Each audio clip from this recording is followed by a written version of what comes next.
support the EGC community, and also to keep in touch when it comes to all these events. Are we ready? That's the big question, and the answer ready. is finally yes. Let's get to it. Game number 1 of the first day EGC Finals. It begins here, and it begins with Team Liquid's DeMu up against 3D Clan's B in a best of 5. And a big best of 5 KP this is. They're playing a round robin within their group, but it's only 3 players with 2 advancing to the playoffs. It's not just a matter of winning sets, it's also a matter of winning games, because games can easily end up becoming a tiebreaker, especially when you have a stacked group like this one, Group D. DeMu, B, joined by Vortex as the 3rd player in that group.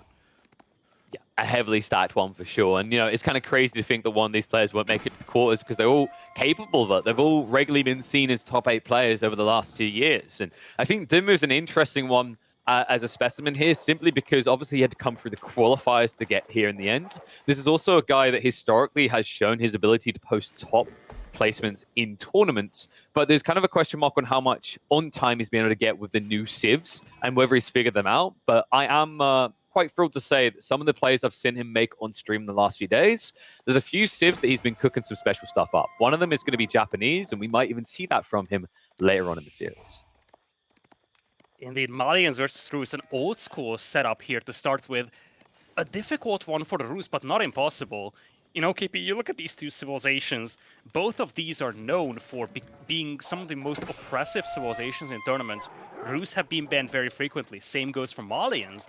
So this is going to be a big game for both of these players. They're both bringing out a juggernaut civilization when you look at its competitive prowess. And we talked about this, every single game is important. Same applies for this neutral map, Dry Arabia. So I'm actually thinking that whoever takes this game is going to set himself up very well for this series, because both of these players will be losing one of their strongest civilizations here.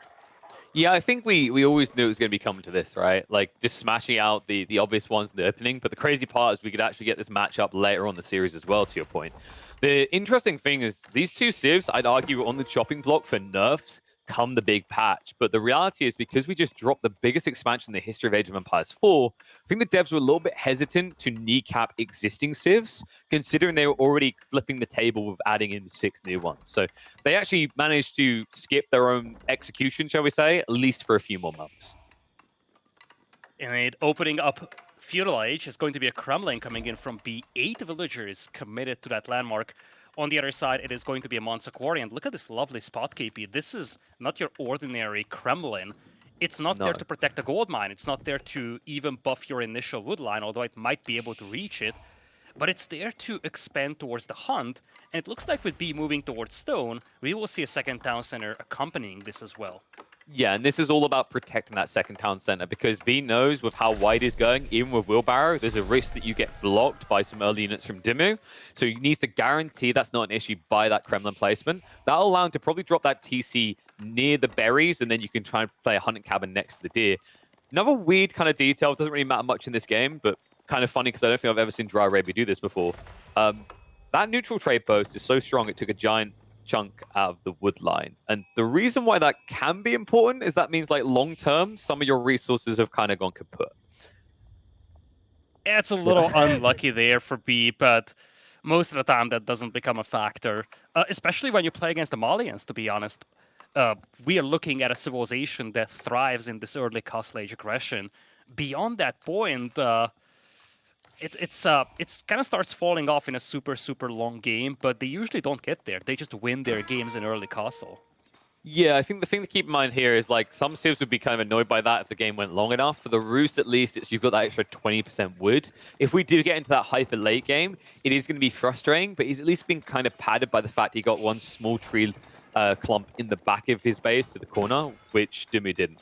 But you're right, typically this matchup tends to get decided in kind of mid-Castle Age. There is a realm in which we reach into Imperial, though, and that's where this map and this matchup can get messy. The Rus are seen as quite strong there, but I've seen plenty of Malian players around just Musafadi flooding that overwhelm even the strongest of late-game civs. Yeah, B is up to 3 scouts over here. DeMu is on 2 himself. B just lost 1 scout here, and I think we do have warrior scouts in for DeMu, so he does have a bit of an early presence here on the map, upgrading those scouts with slightly higher combat capabilities. It's pretty smart. I actually like this choice against the Rus specifically because this Rus opening is always going to be 2 or 3 scouts, and you now have the ability to deny vision and also chase them down and prevent it permanently. There is a possibility of like pro scouts plays in some people's minds, but the reality of what's happened here is B is guaranteed that can't occur. Not only is he dropping the TC on the left one, but that Kremlin already secured the right side. So I'm really hoping DeMu isn't thinking about pro scouts play because it would be a complete waste. Yeah, I'm actually wondering if this is the chicken and the egg question here, KP. Ooh, 1 scout goes down. That's nasty here for DeMu. Yeah. But yeah, I was about to elaborate on this. You never know. Maybe DeMu considered going for a pro scouts build, or maybe B thought that DeMu could consider doing something like this against the Rus.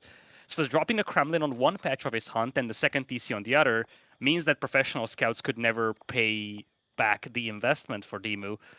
But I feel like DeMu is just going to play this standard cattle build. That's kind of the expected way to play Malians nowadays. He does have one Dunzo out there as a kind of preemptive measure, but it's not like B is aggressing him by any means. So for the time being, this is just going to be a nice and cozy build up here for DeMu with the cattle. Yeah, the thing is for B, he kind of has to play something less conventional because the reality is if you play the standard format for both these civs, Malians win. That's because in Feudal Age, it's going to be Knights plus Archers for the Rus, and that's going to face off against Donzos and Javelins. It's very hard to dent the Malians, so I wouldn't be surprised if B is going to get a little bit creative, maybe look to be more greedy, go for a fast castle, and just soak in all those relics. Essentially skip that threat, because one thing that's really made the Malians impressive is it feels like you have to address them early on, because if you don't, if it turns into prolonged Feudal, Castle Age gradually comes in because of those cattle. In fact, I've been thinking about this a lot, and really, the more that you look at it, the way the Malian economy functions is too safeguarded. Like, what he's doing right now with all these ranches, it's very difficult to stop that in Feudal Age, right? It's almost like the long-term solution I could see in the future for this Civ being maybe they're limited in terms of how many cattle they can have in Dark Age and Feudal Age. Because right now, the ability to just completely boom up and then get the Fulani means your Castle Age isn't really being punished compared to what other Civs have to endure. Now, one thing that B is doing here is piling up an atrocious amount of food. 1,100 food per minute as an income at minute 8 is just ludicrous. And this is going to help him get to Castle Age, and I'm starting to see the light at the end of the tunnel here, so to say, for B. His mindset is very clear on this. He wants to keep pace with the eco expansion of the Malians. But as you just highlighted this, DeMu is investing a lot into cattle. His Castle Age is going to be a little delayed. And B wants to exploit that by going Warrior Monks, picking up the relics, and probably just playing a very defensive game, trying to get to this late game stage, where the Rus will be able to perform fairly well against the Malians. That should be a juicy high trade house. I think he's got the Fatwood line and the small one. He could have ideally dropped it in the middle here, but there's like one berry patch blocking him, right? Which is why I think he didn't go for it in the end. And if he went to the right side of this, it'd be a lot of idle time walking. And it's all about timing here for B. So high trade house being rushed up for 13 villages. He'll have a reasonable bank to spend on initial men-at-arms if that's the way he wants to go. But you need to make sure you've got enough wood and enough food to get those warrior monks pumping, because now that DeMu realizes what's happening, you need to be fast. And make no mistake about it, folks. Even though DeMu hasn't necessarily scouted the high trade house, he'll know something's not right. He's seen 0 aggression out of the Rus, which can only mean one thing. Yeah, certainly. You see 2 TCs, you see a rapid expansion towards the Hunt as well. He knows that B has expanded towards multiple patches of Hunt, which kind of implies that he's doing something that's extremely food-heavy at the beginning. And it's also a strategy that really needs to make sure that you don't run out of food ahead of time. So it's also kind of a telling tale about the strategy that B has. I think DeMu also spotted the walls, which once again could be a sign towards the opponent playing a little bit more passive. And as you said, all of this tells DeMu that his opponent was on the way to Castle Age. Now he gets the confirmation as well with the notification popping up. And he is going to catch up fairly quickly here, very close to being able to click up himself. Yeah, it's really annoying for DeMu because like he also spent a little bit of resource on Warrior Scouts. It's not that much, but it still adds up, right? And the cool thing is like being that early game, if you remember, he basically got his scout very low and then baited DeMu in range of the Kremlin, which got one of the scouts killed. If you had 2 scouts alive, there might be areas you could kind of poke in and idle out B a little bit, but it's small details like that that really make the difference. And although DeMu is now on his way up the Grand Fulani Corral, if I'm not mistaken, those ranches aren't fully fat yet, right? Okay, no, he's good. He's got 6 of them. Could do with 1 more being kind of floating on the side, but realistically, this is an awkward timing for him, right? He's kind of one-dimensional with Donzo. Usually, the Malians look most comfortable when they're doing this tech up with, say, 20 Donzos, 20 Javelins, because they immediately have this army worth upgrading. Right now, DeMu doesn't have that. Yeah, it's a big one, and because you're aging up with the Grand Fulani Corral and not your alternative landmark, it's not like your army expansion can be very, very rapid. You see, DeMu has basically no wood in the bank, fairly low wood income right now, so he's not going to be able to add a lot of production buildings quickly. Right now, he's just sitting on a single barracks, a single range, and a stable. At the same time, you see B is now building up his archer mass. He has 2 knights on the field as well. He's gotten veterancy for those archers already.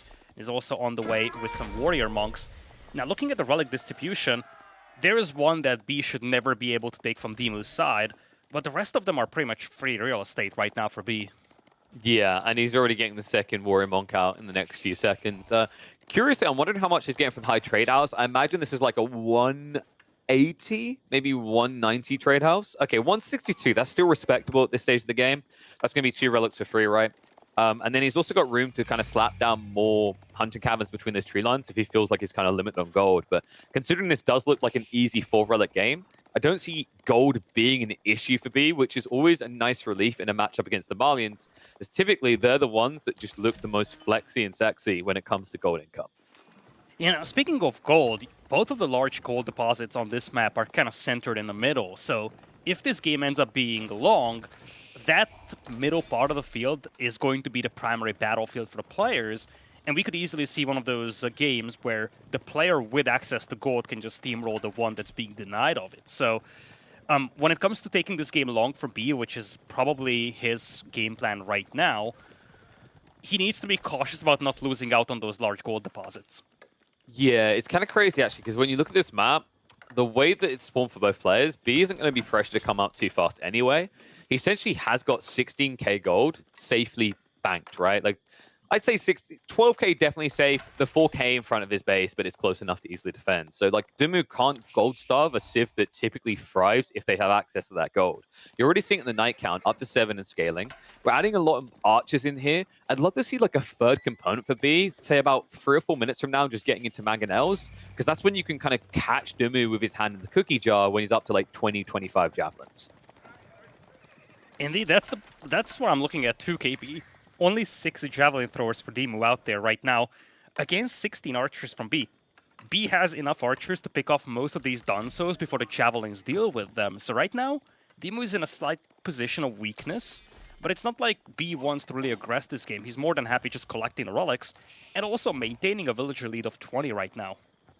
Yeah, it doesn't feel like a great game for DeMu if he just sits back for the next few minutes, because I can honestly see a world in which B makes the farm transition and just goes Imperial. I don't think he needs to even wait for pop, because right now, like, DeMu is building an army, but he hasn't really leveraged it for the offensive.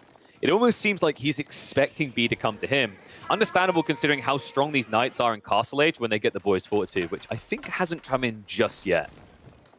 No, I don't think so either. I think B hasn't really been spending on those stacks yet. But one thing I'm looking at, KP, is that B's resource income is essentially on par with what is coming out from DeMu. And that is pretty impressive when you consider how big of an eco juggernaut the Malians are. And you clearly see the game plan here for B. He thought that he can match the Malians' eco with the Rus, and so far he seems to be right about this. Yeah, I love some of the efficiencies as well around the fact, like, he only just got the level 1 food gathering tech, but he'd already got his hand on the survival techniques, right? So he was already kind of balancing that out and getting a more cost-efficient food gathering rate increase compared to what DeMu had to go, which is the traditional path, because, of course, those eco-techs do affect the ranches, so you need to get them ASAP. But now that we're starting to shuffle towards the base, the Sofa line is not very big, which means the archers don't have to be threatened about flank attack, but the javelin count is. This is where positioning is going to matter a lot for these fights. One big benefit the Malians always have is they have this stacked load of buildings that make it very difficult for melee units to engage. And if you think about what this fight is for B, the only way he wins this is because of his melee units. Yeah, we have a lot of Musafati warriors for DeMu now. B can pick those off with the archers, but he sees this army converging upon him, falls back for the time being. He's waiting for Boyar's Fortitude to come in. He doesn't want to take this fight before that upgrade isn't finished. Does have a couple of spears here as well. Numbers are looking fairly even here. Does get a good charge going against the Sofas. It looks like he is going to be able to get away from this. Yeah, he needs to really be careful about his timing. He's actually now getting into melee tech 1. That's actually a really big deal here, by the way. Considering the amount of Musafadi you're seeing, melee defense actually adds up quite a lot as their base damage is low. It means these archers are going to be a lot more chunky. So it's all about timing here. B, going to forfeit more ground over. Remember, that eco lead is scaling, though. We're still in a situation where, because of what's happened here, DeMu was never able to move out for those fat stack golds. He's got 3 pin mines, but they're all on small croppings. Yeah, at the same time, B managed to sneak out to the board to the east. So he does have a reliable food income here, but his numbers are looking a lot worse than what they were compared to DeMu's a moment ago. Slowly being outnumbered by that Malian flood of infantry. Yeah, you can see the B's just kind of trying to get that tap of the Warrior Monk here. Unfortunately, he hasn't got the Abbey of Trinity, so he's missing out a lot of the big techs, like the extra range, the extra duration. But getting a +1 with mass archers is actually still a big deal. Even with these spears as well, which B is now adding in. Needs to choose his timing, though. Upgrade hasn't come through yet, so they're still just feudalized spears. Nothing on the front side really for DeMu to exploit fully. Only this hunting cabin that you don't really care about. Yeah, Sofa numbers increasing rapidly here for DeMu. There's also Relic in there for B. He might want to just pop a preemptive Volo to prevent the charge here, protect the archers a little more. But as you said, upgrades are now coming in. Militias have also been called up. Looks like B is ready to fight this. I don't think he wanted to fight this. I think he was kind of forced to right here. So the Blessing's going to come out. Going to keep chasing the Gremlins. Now, DeMu's kind of happy because he's got a lot of ground to retreat across, and that means the Gremlin points have been popped. Not all of them, keep that in mind. There's about half of them left, considering how deep into the game we are. And you notice B is holding this whole fight hostage with a wall opportunity. He's going to keep shifting in. Donzo line is getting thinner, down to about 16 on the front side. And if those ever go down, you're just going to see a flood through. So he's waiting for that moment. Gremlin should expire in probably the next 20, 25 seconds max. That's when DeMu's going to look to take a fight. Yeah, Volo gets picked off immediately.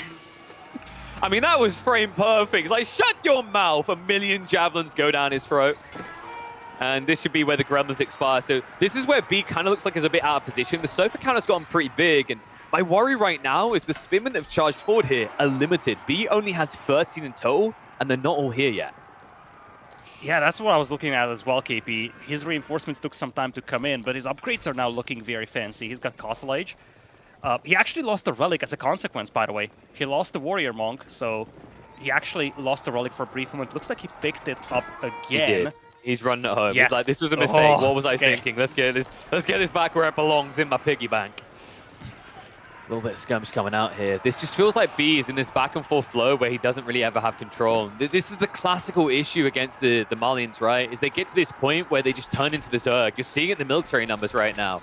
Without the ability to play Kremlins into this fight, it's very difficult. I think B still has about 8 tickets remaining. He kind of needs to force a deep dive before using them, though. And here comes the charge in. Knights will commit. Saint's Blessing is going to be activated on most of the army. In fact, the whole army gets blessed up now. They spread out this deadly mosh pit.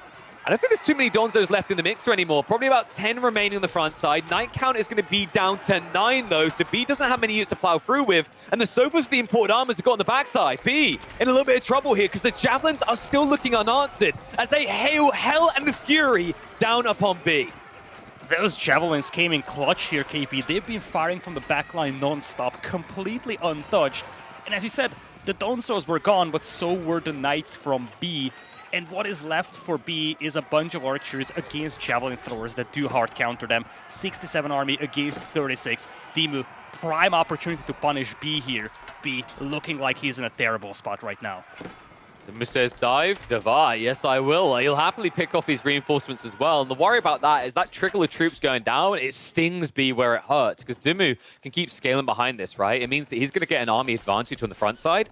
So this is always the annoyance when you put your production all on the fort of your base. Like B seemed to have a layer of confidence, but you could see the hesitation. Whenever we went for that spin and switch, that's when you knew that this game was getting shaky because it wasn't ready. It was far from ready, in fact. And now, the position we find ourselves in, B's practically got all archers. If you look at his raw count, about 2/3 of his army are archers.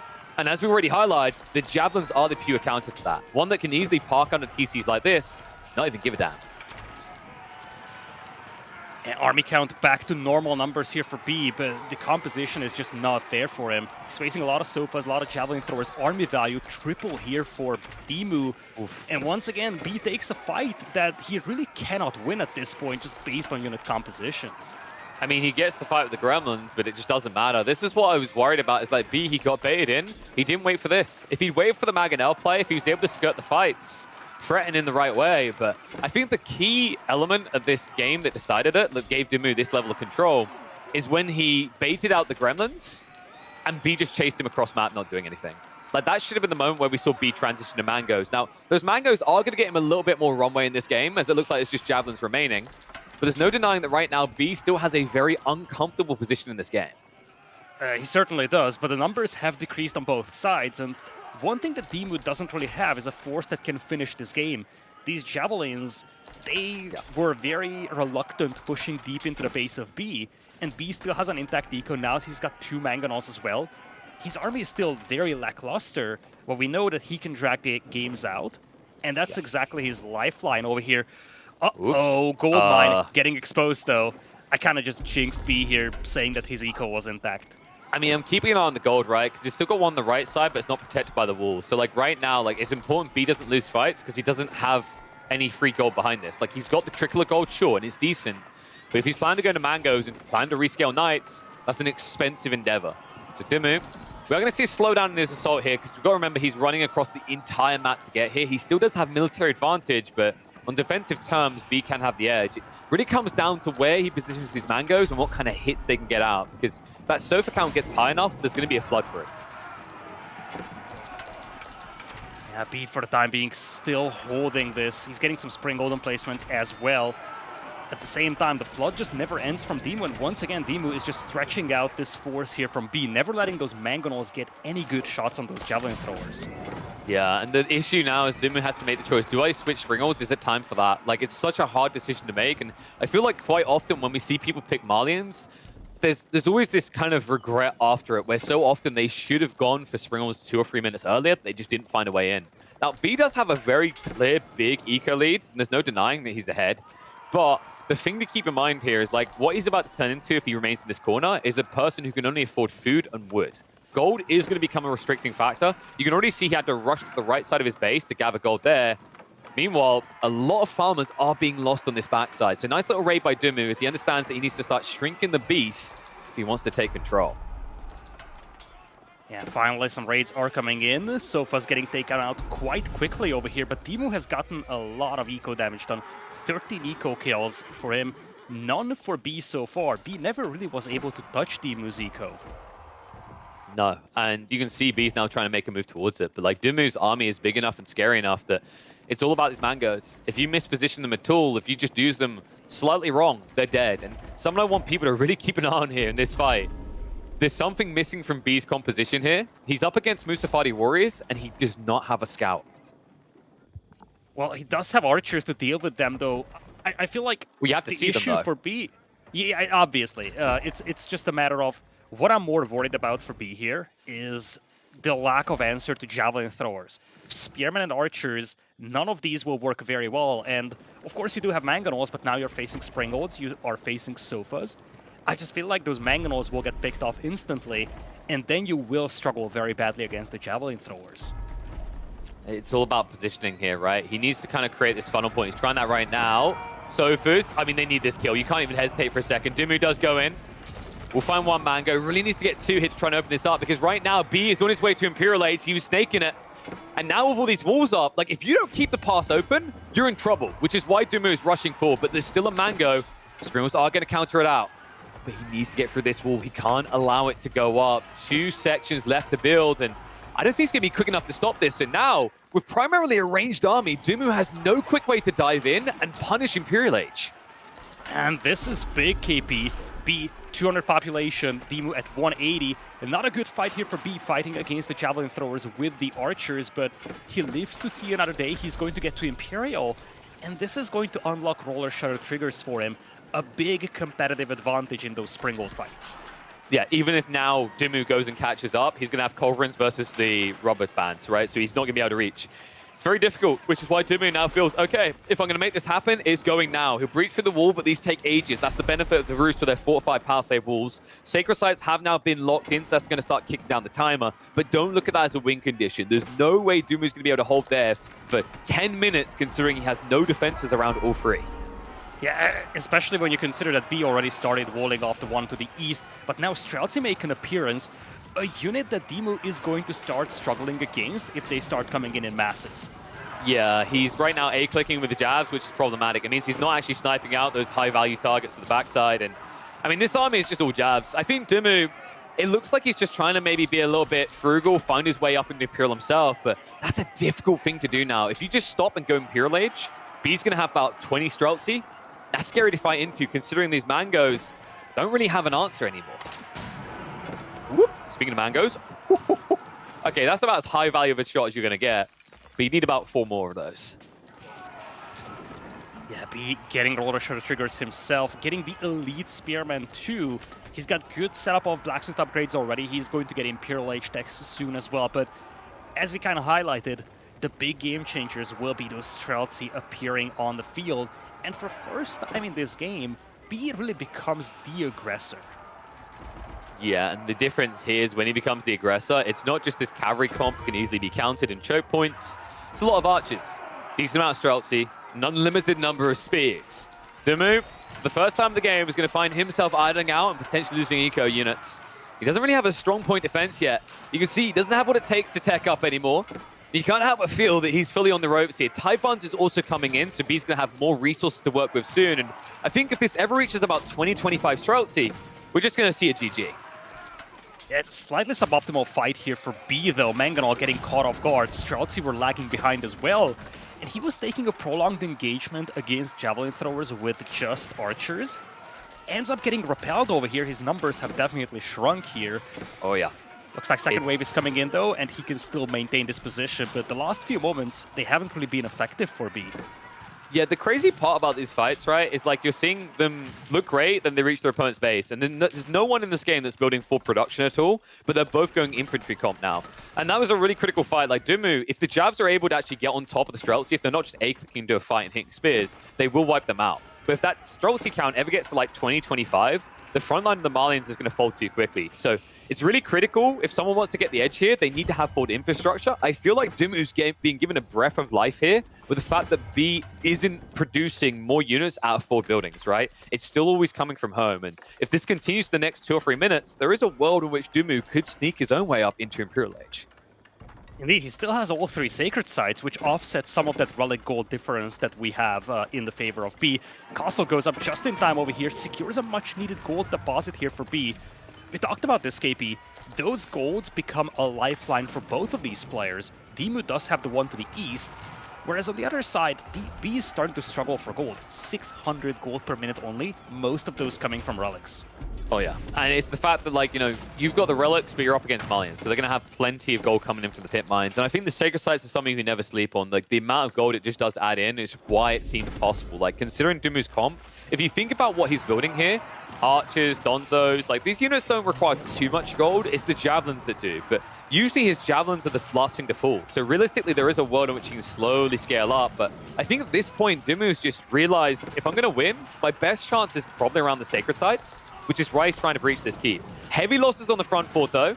Streltsy count is actually proven to be a nuisance, so the javelin count goes down to 18, and DeMu, once again, forced to retreat. And this might be the final time he gets forced to retreat here. Lots of villagers getting taken out. Remember, DeMu is 1 age behind over here.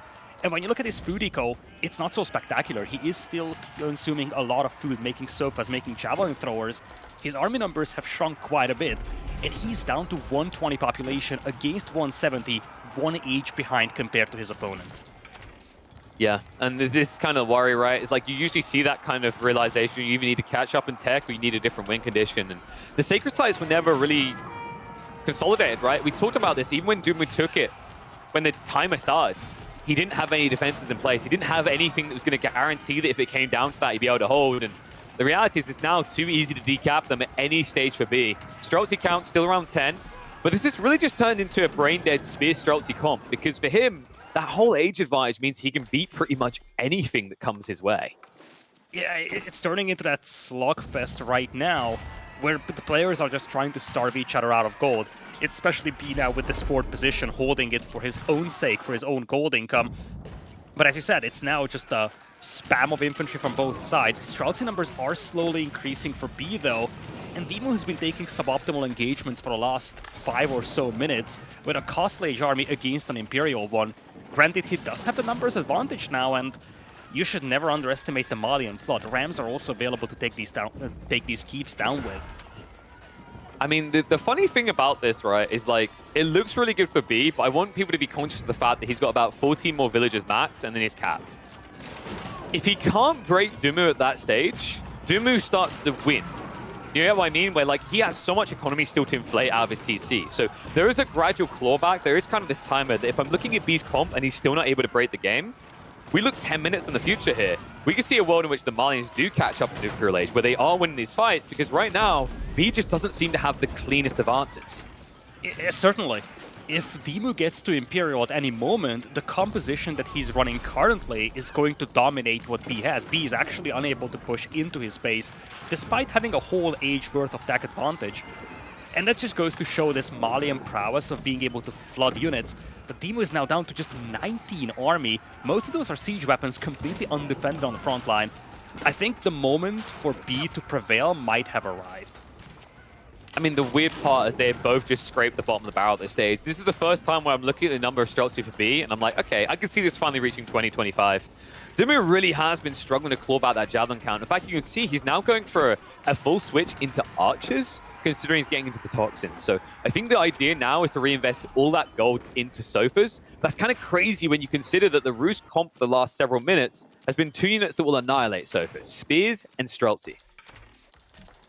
Yeah, obviously archers will help a lot here, and you're making a big investment going into the poison arrows tech. Takes a lot of time to make the tech switch as well. You see, that tech just takes too much time to build up, and this is actually giving a very valuable window here for B. He's walling off the left flank, trying to deny a DeMu of resources. I feel like the only thing that B could have done differently here is maybe try to push this keep on the right side, which was surprisingly uncontested. Oh, the So mangoes. DeMu always had that steady gold income from the large gold deposit. Ooh, that's 4 mangoes. He's going in deep with the Streltsy. Can he actually get the snipes out? B, I mean, it's probably the best maneuver he can make there.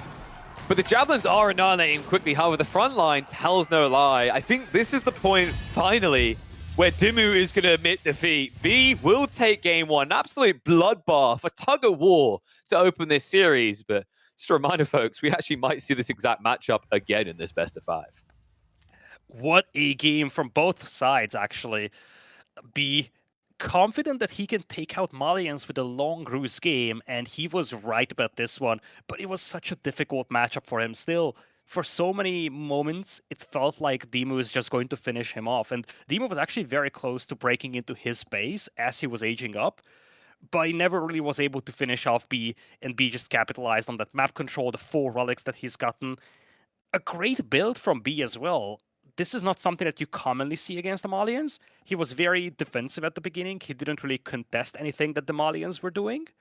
Instead, he tried to play for this late Castle, early Imperial build, and it paid off for him. Takes this set to a 1-0 lead for B. A much-needed game here. We talked about this. B is the one to secure game number 1 in this best of 5. Yeah, I think, like, looking back at that game, DeMu had a really good strong point where he's starting to break the back of the base, but it was that classic thing we've seen so often when these static point defenses are in, where someone dives and overstays their welcome.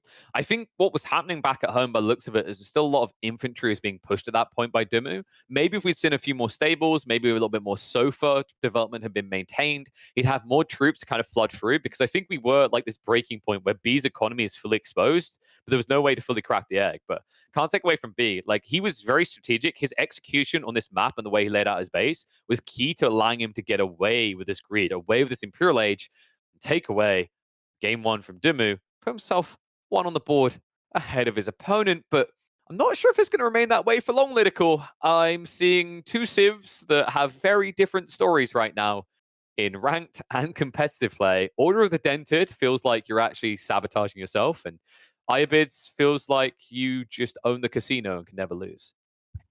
I want to remind everybody about that creativity slider for B, though. 10 out of 10 based on the ratings of other players.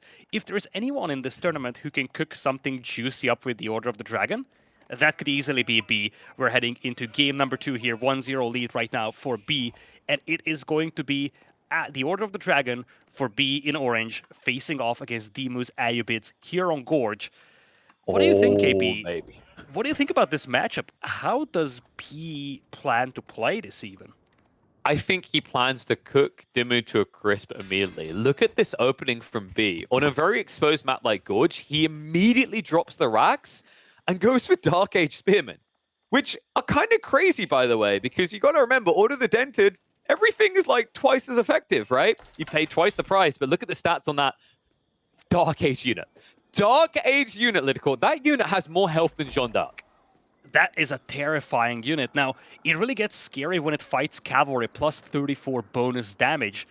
So it really has its value against cavalry, but even, as you said, that 10 base attack, 160 HP, is something that gives you presence near that enemy gold mine. And as you said, on Gorge, that's actually something that you can exploit very well. You only start with one safe gold mine, so the target is clear, and that gold mine usually spawns on the front as well. DeMu, he's going to get pressured here before the 2-minute mark. I tell you what, I wouldn't want to be the mother giving birth to this kid. Jesus, look at the size of him. Spear is out. And you can't stab this. You saw it from DeMu. He's like, all right, I've had this play before. It's just one spearman. Wait a second.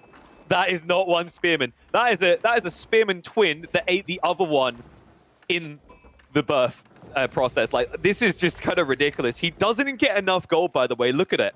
He's 10 gold short. And this would normally be... this would normally not be an issue on a map like Dry Arabia. You just go to your backup gold mine and take 10 gold. But here, your backup gold mines are miles away. Has to actually set up a couple of villagers to get the gold he needs. But this is still painful, KP. A lot of the villagers are now heavily damaged, and that's something that B can exploit in the next few minutes. Okay, so DeMu, he went back for the gold.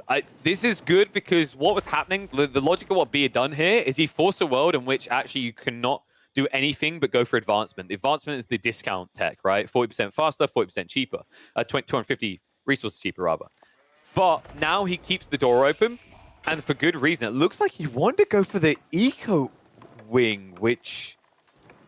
Well, that wasn't what I was expecting. I mean, there was something very clear in my mind I was expecting. I thought we were going to be going to Vegas, but DeMu decides the growth is more worth it here. Yeah, we've seen this from a couple of Abbasids players recently, going for growth as their feudal age option with the Eco Wing. What I'm more worried about here for DeMu is that I just don't feel like any of these landmarks become relevant as long as he is unable to access his gold. Yes. And let's not forget, we're talking about the single spearman here for B. He's going to be on the way to feudal age, and when he reaches feudal age, we're likely going to see at least a single gilded horseman, which works almost as good as a feudal age knight does. That's where the pressure is really going to start being put on DeMu. Well, I thought that the thing I kind of expected here was to accept advancement is the way to go, but I think DeMu had something in mind that it was either trade wing or some other eco, and then he's going to look for that fast castle build, right? Because advancement save for castle age is a really big saving here, but it's just unfortunate the way the Beast blocked him out with this one single spearman. It's quite the expensive investment if you think about it. He spent 310 resources to do this, but it's definitely been worth it. And B, behind this going Archon Chapel is also a peculiar choice. Most players haven't been really feeling the thunder and fury of it. Admittedly, though, unless you want to go for an Archer comp with Order of the Dragon, I don't think that the alternative choice of Mindwork is that good either. So makes sense that he's just going to get the Archon when you look at all the resources around that drop. I think he's got the gold, the berries, and the stone in range.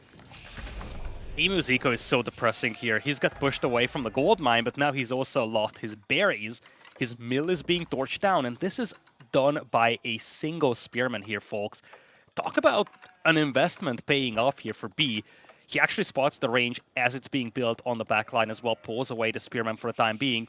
But he's almost up to feudal age, and I would be shocked if we didn't see at least a single gilded horseman here, KP. I think it has to be horseman. He's forced his opponent to go archers already. The only awkward thing is, like, really, I think actually against the Abbasids, I'm a bigger fan of going for the archer build with Order of the Dragon, because your archers can beat the crap out of those, they have more range. And if your opponent goes Desert Raiders, they also lose. Whereas if you go Horsemen, Desert Raiders can win. But it looks like it's going to be a second DC build here, KP. Okay. Interesting approach, but I'm not against it here. Order of the Dragon does have a Juggernaut eco, and if you can take this civilization late game, the value that you get for those units is absolutely unreal. I feel like this is one of those setups where it reminds me a lot to, let's say, a Mongol early aggression into 2TC build that we've seen back in the past. Just say, okay, I'm going to be the aggressor early on, throw off your build, so I get a competitive advantage when it comes to building up my eco. You know how I like to throw random shade at the Chinese and Zhuji? I'm going to do it here. Hey, look north of that Arkan Chapel. Imagine if you picked Zhuji and just dropped a meditation garden. Okay, I'm sorry, I had to do that. That landmark needs to get nerfed. But it is kind of that similar effect. Look at the Arkan, you're like, damn, it has pretty much every resource it could want.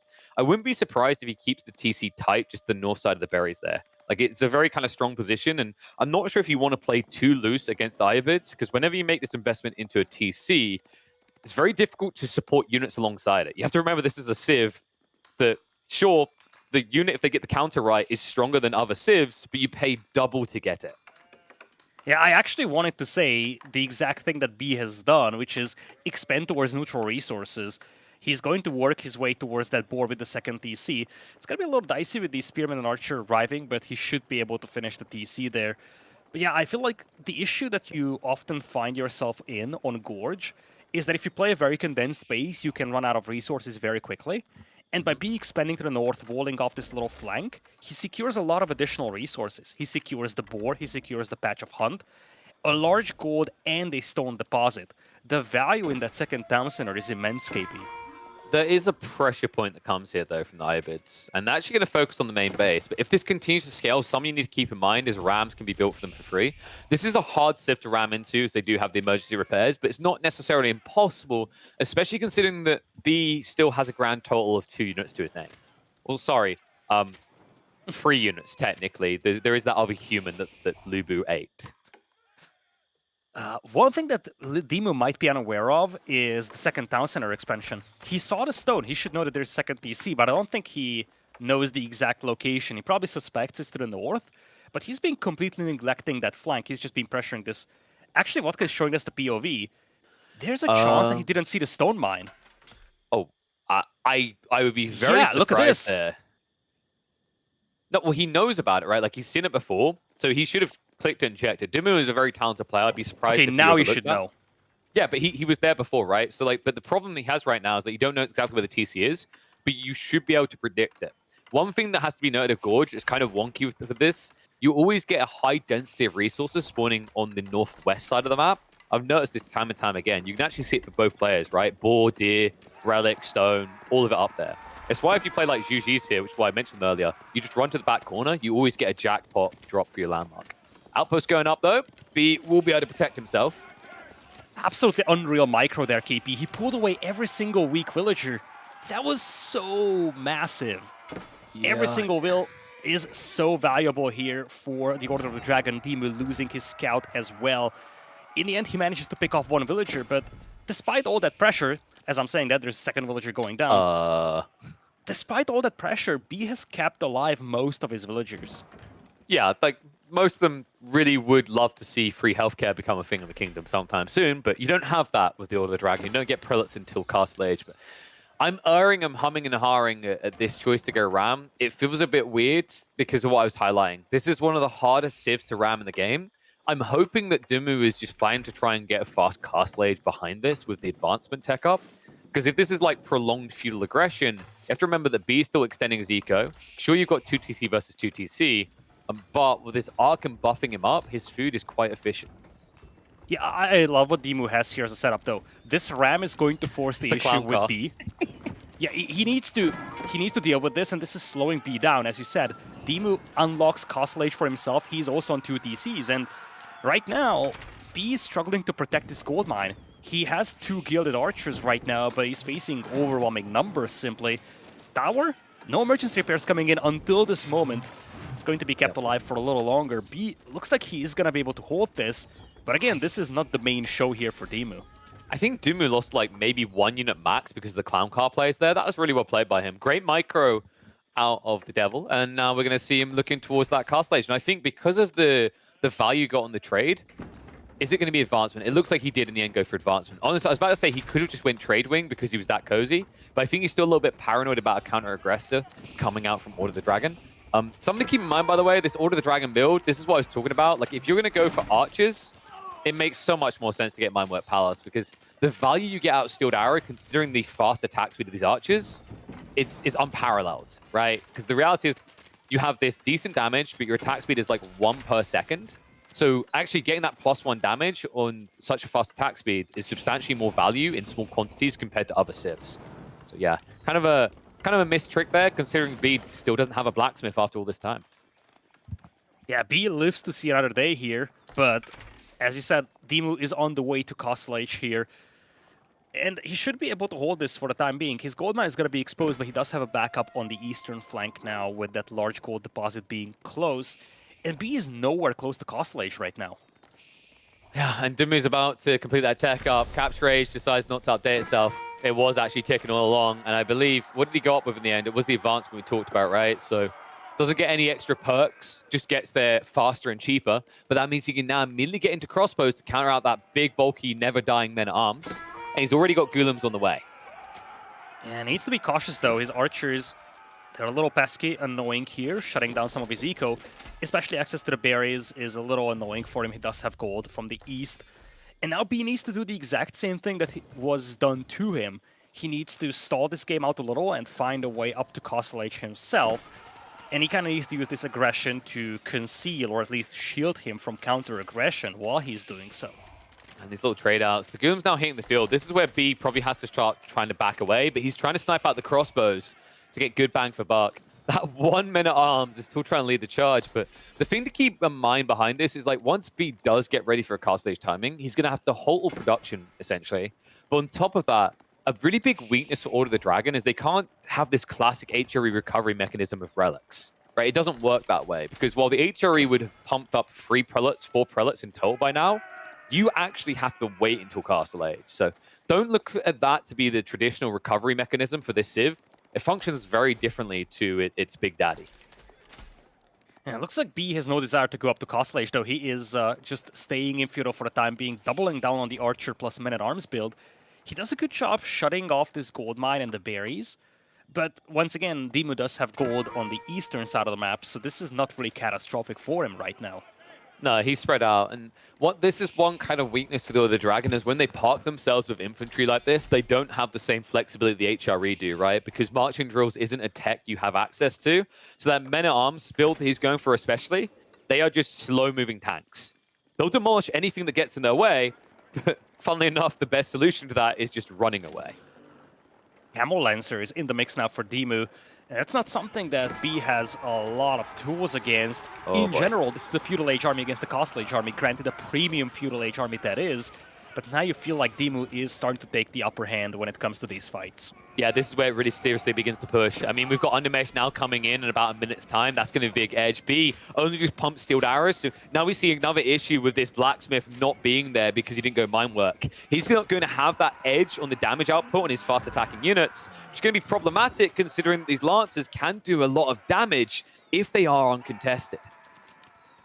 Yeah, granted, the only Lancer got taken out here, and the archers are chasing away the infantry here from DeMu.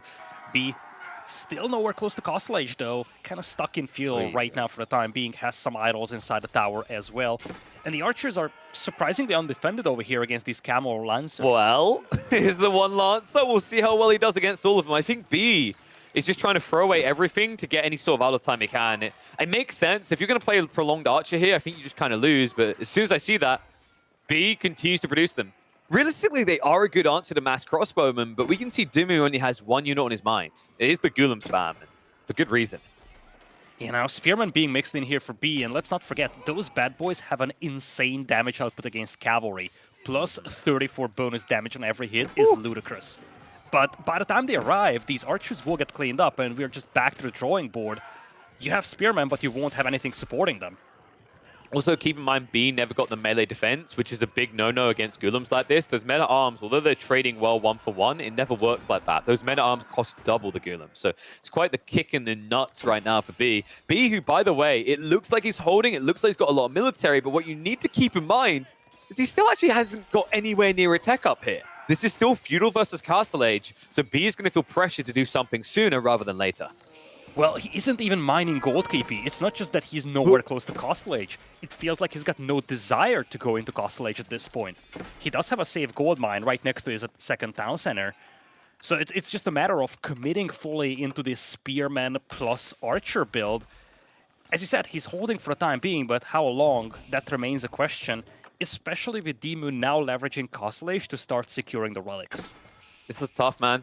Dervishes move fast, right? They're basically like warrior monks, so they move out very quickly to soak up those relics. Also, it now means if you don't kill these lancers, if DeMu wants to get like hyper optimal about it, he can shift them back home, heal them up with those dervishes. So it just adds more pressure. B's army, meanwhile, you kind of feel like you're playing against the Delhi right now, in that your opponent can heal up their army, but you never can. So trades have to be a victory for you each time, and these Ghoulims are making it harder and harder. Charged by the Lancers on the backside to find those archers out.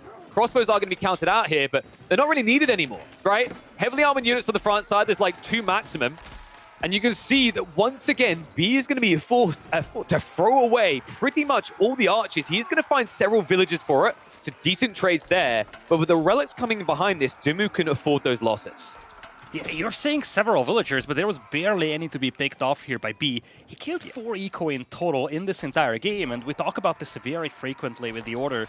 You simply cannot afford to lose your army. They're just way too valuable. The trades that B has been taking have been subpar at best, despite the fact that the destroyed value is heavily in his favor. Yeah, and the issue right now is like B's found himself in this position ever since the camel started to arrive, where if he tries to tech up, he doesn't have what he needs to defend. So he's super paranoid. Even just having spears, you'd think you'd feel safe, but the reality is Ghoulims annihilate your spears. Once again, because he doesn't have that melee defense at all. So those double strikes actually add quite a lot of wallop into the Iobid kick. And we haven't even seen the Iobids reach that super spooky phase, by the way. There's still a realm in which he considers going for the Mamluk's Ascent, at which point you're going to see a lot more movement speed and damage coming out of these Ghoulims. Hello, sir. Do you want to hear about our new religious advances?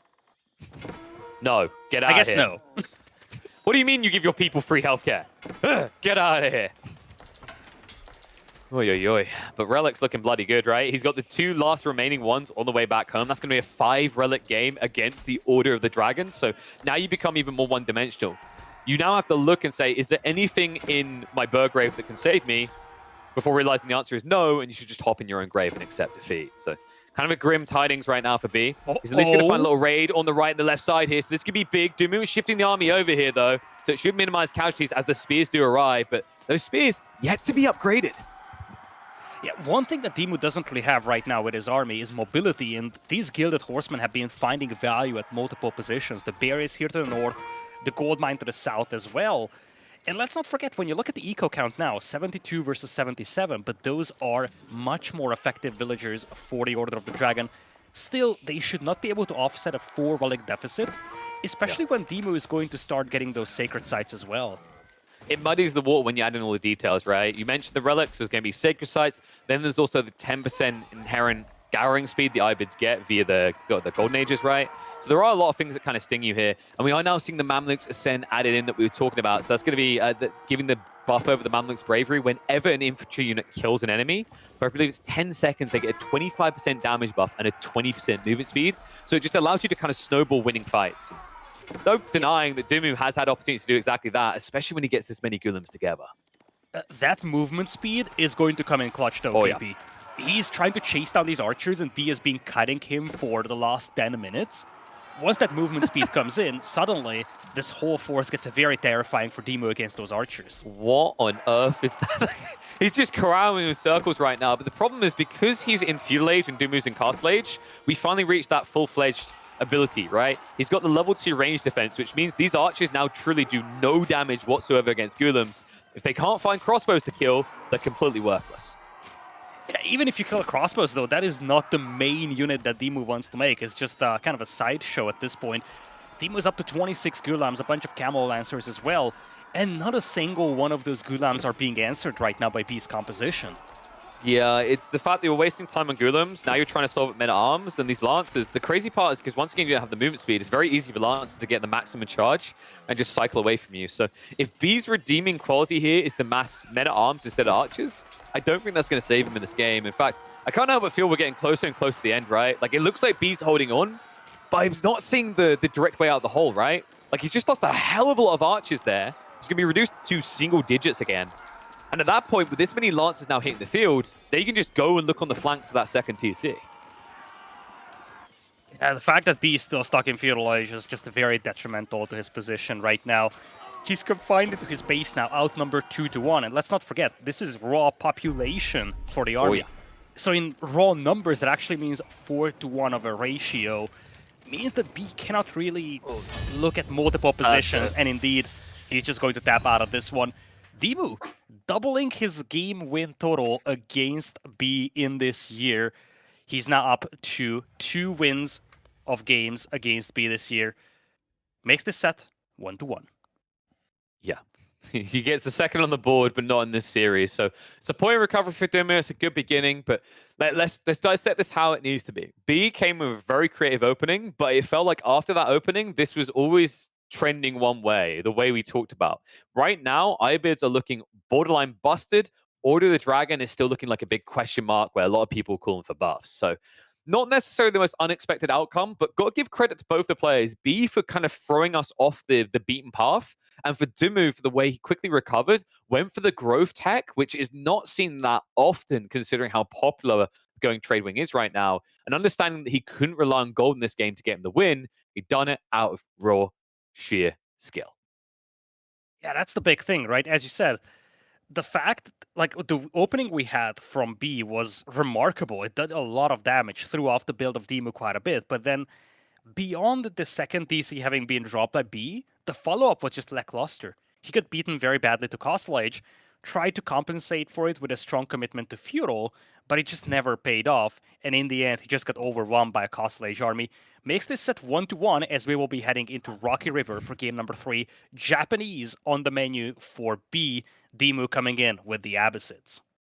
Let's get to it. We've got to catch up. I don't want you guys to miss a thing. B versus DeMu in a matchup which could have realistically been a Japanese mirror, but DeMu denied the opportunity to pick the Japanese. A civ that he has been looking super hot on so far in the expansion.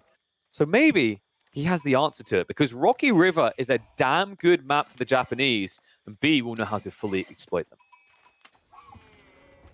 Yeah, first time we're going to see the Japanese here in the main event of the EGC finals. And I'm curious, especially when you consider that DeMu lost the Japanese to a ban from B. So part of this Japanese versus Abbasid matchup probably comes down to the fact that B deliberately banned the Japanese away to prevent the potential Japanese mirror. Yeah, and the reason why the Japanese are so strong here as well is because, well, the docks cost 150 wood. They get a 30 wood discount per boat. That's a substantial savings. If you actually do the maths on that, compared to the Abbasids, DeMu went for the next best option. He saved 75 wood on setting up on these areas. But considering most players go up to 4 fishing boats, that means that you're going to see a saving of 120 resources for B, which far outweighs the savings the Abbasids get of 75 wood. So that's why B values this so highly in this civ on this map. It's interesting that DeMu went for the exact same pond. I'm not sure if this was intentional, but something I have noticed is typically players have been spawning about 50% of the time in alignment with each other, while the other 50% of the time, you'd see one player spawn more towards the south side, favoring the 2 left side ponds, and the other would spawn to the north side, favoring the right side. In this game, they were always going to clash like this. And a lot is going to come down to control over this pond here.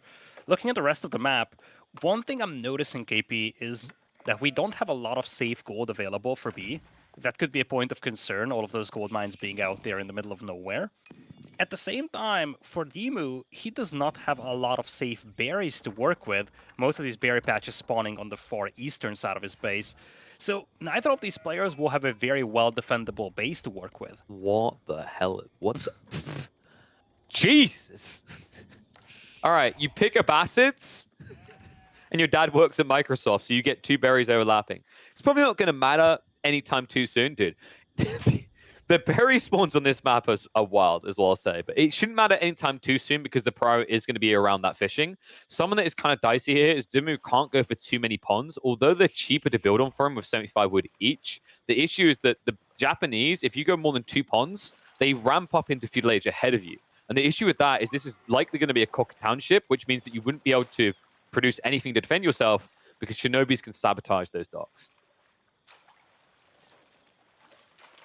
Yeah, that's the big thing, right? This is what you get for the Japanese when you play them on a hybrid map like Rocky River, like Four Lakes. The Coca Township allows you to just get those shinobi out, And it makes it very difficult for your opponent to keep their docks alive in the long run, especially when these docks are very far away from the town center, so you don't really have many villagers nearby that can repair those.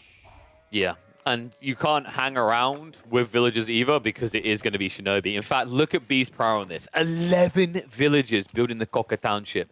For good reason. It's all about timing with this build. And the initial timing matters a lot because this township will immediately spawn a Shinobi for free. So if you're able to rush your opponent out and start sabotaging that dock, you can guarantee that you never have to contest a single archer ship. That's the goal of B here. And with this timing, with how far ahead he is of DeMu, it's likely that we're going to see probably 2, if not 3 Shinobi before DeMu can begin answering, which means potentially 2 docks getting blocked out entirely, if he even had to. Yeah, DeMu's answer is going to be a military wing, which gives him 2 spearmen and 2 archers to work with. Of course, spearmen won't really amount too much against the Shinobi. Not so much for the archers, eventually they should be able to pick them off, but as you see with 50 seconds remaining to wait, by the time those units arrive, this dock should just be history. Oh, that's interesting, though. I don't think B has looked for this. If you check on the right side, he's got his scout looping around, so he completely missed this walkout. So DeMu will have fishing unnoticed. He's going to get denied on this one, but he knew that was always going to happen. So the best thing you can do is just gather as much of the fish as possible before he has to retreat to full on land. That's a big one indeed, DeMu going for the far eastern pond here, just making sure that he can conceal this from his opponent as much as possible. But looks like B is anticipating such a move. He's sending one of his Shinobi out to the additional ponds, looking to see if there is any kind of second dock being placed by DeMu. Yeah, he's gonna miss the villager, but he's gonna find the dock. Yeah, you have a lot of vision on Shinobi. Sadly, not enough. One's how short of what he'd need to spot that, otherwise he would have been chasing. Remember, DeMu doesn't have wheelbarrows, so if the Shinobi saw that target, they're dead. Oh, man. This is quite the bind, though. Like, you've got archers and spears, but I actually think if all these Shinobi are together, you lose. Like, because the Shinshin, they can quickly gap close, and if they get 1 strike out on the archers, that's it. If you do micro correctly and you're able to keep him at range on a leash, DeMu can win because those archers do get bonus damage against Shinobi. But something that's kind of crazy, LidaKor, I only noticed this recently because it's written nowhere in the tooltips. Those Shinobi do heal. So if you don't kill them outright, they're going to come back on full HP. They also can shut down production within these buildings with the sabotage. So you see, despite the fact that DeMu has queued up a Dow in this building, that was on hold because of the first sabotage, and now the second sabotage coming in from the second Shinobi allows you to stall out that production once again. The first Shinobi gets picked off, though. That's the one that was close to having the cooldown finish. So you won't be able to sabotage this dock again. Means that DeMu should be able to get that Dow out. It's still taking a lot of effort to even get production on. Wait, no, B, you tricky git. Look at what he's doing. He's coming in again.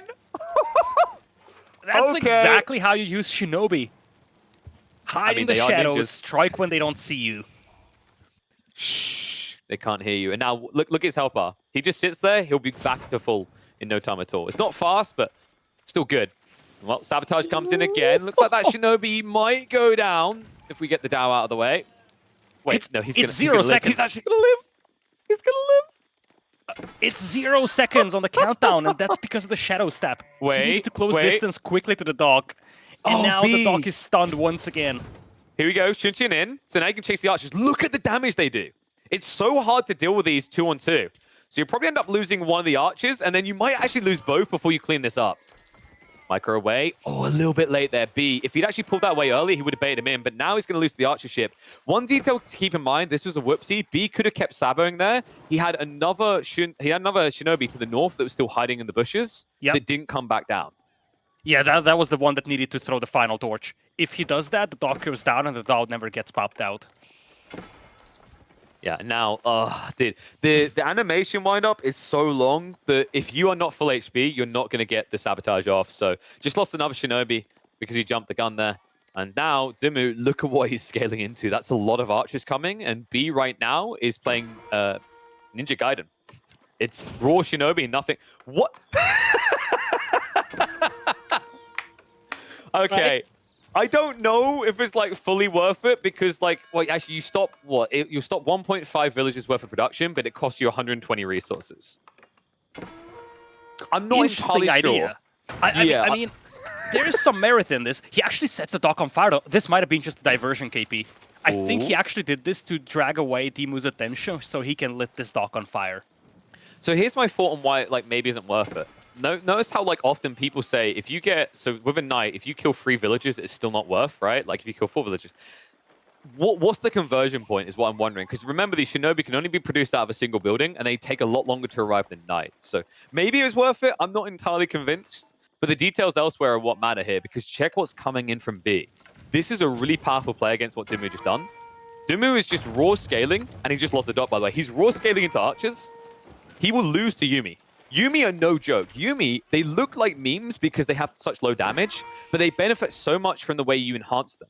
Steeled Arrow, for example, gives them a 25% damage increase, right? That's the only unit that gets a higher increase than that is Chuginu at 33%. Whoa. On top of that, if you ever get into the Bannerman, you destroy your opponent. And speaking of things to be Looking destroyed... to hunt the villager, KP. Wait a second. These aren't my villagers. Are these your villagers?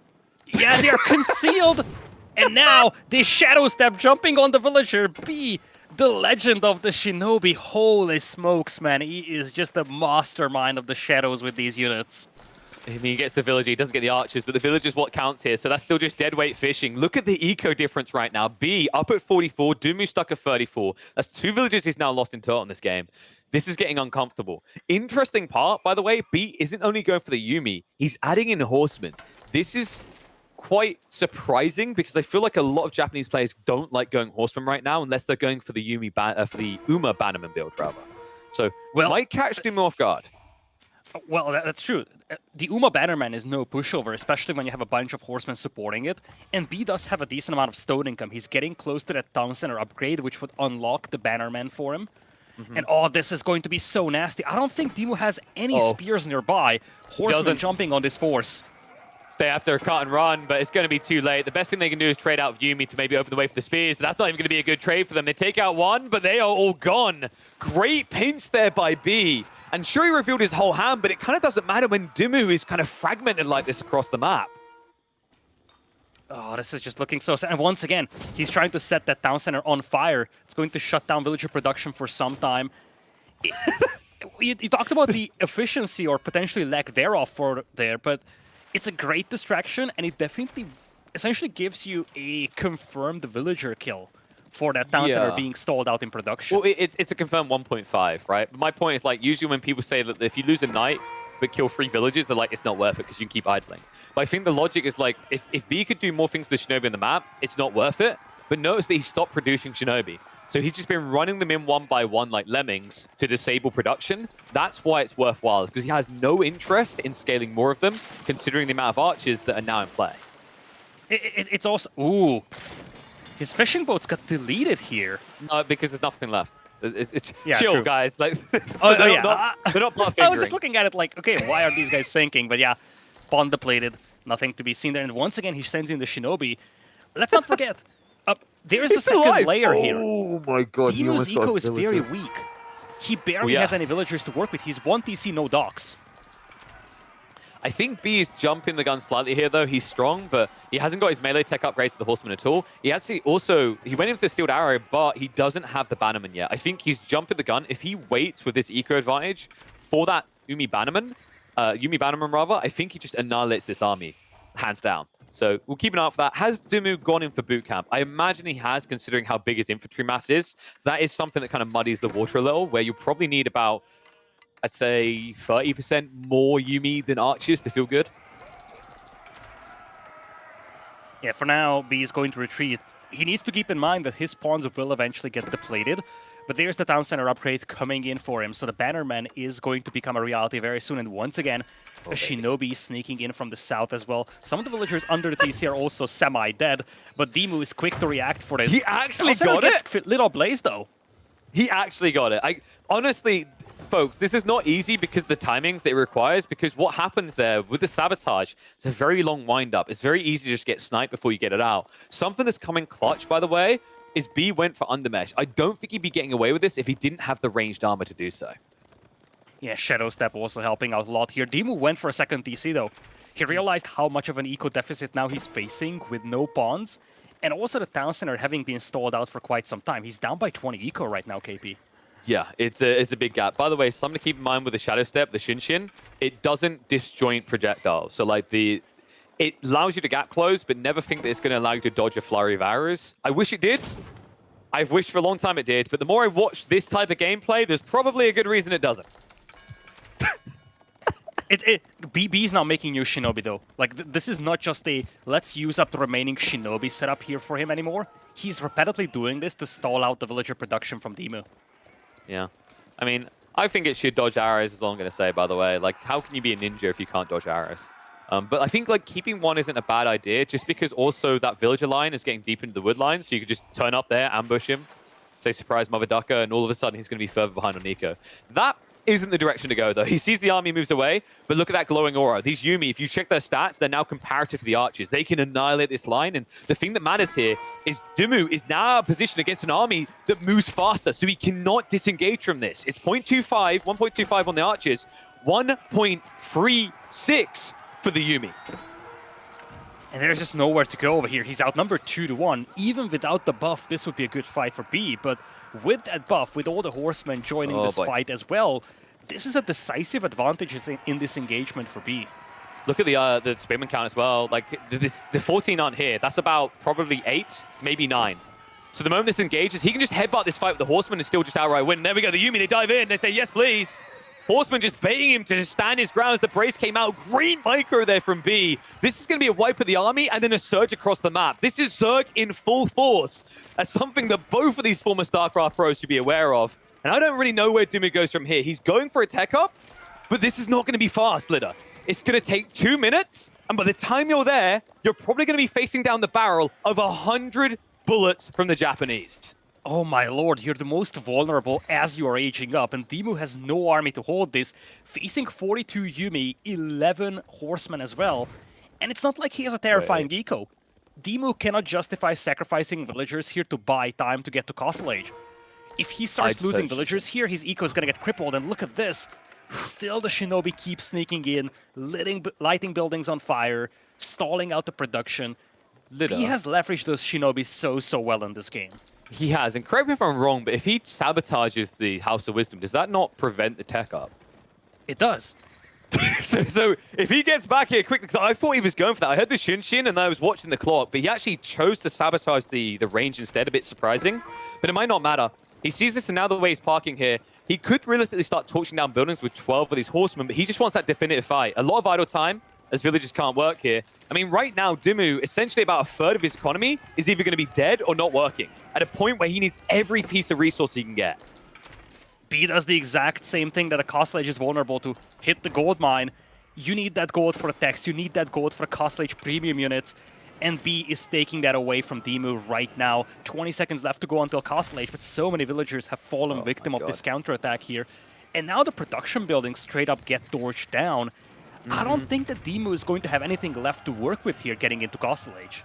Hey, at least he can produce villagers, okay?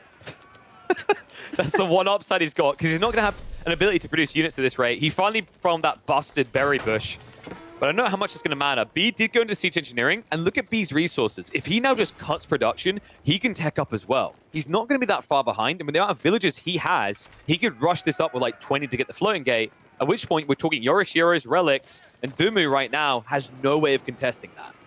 Oh my lord, villagers have to flee for their lives, and this is just looking so grim for DeMu now.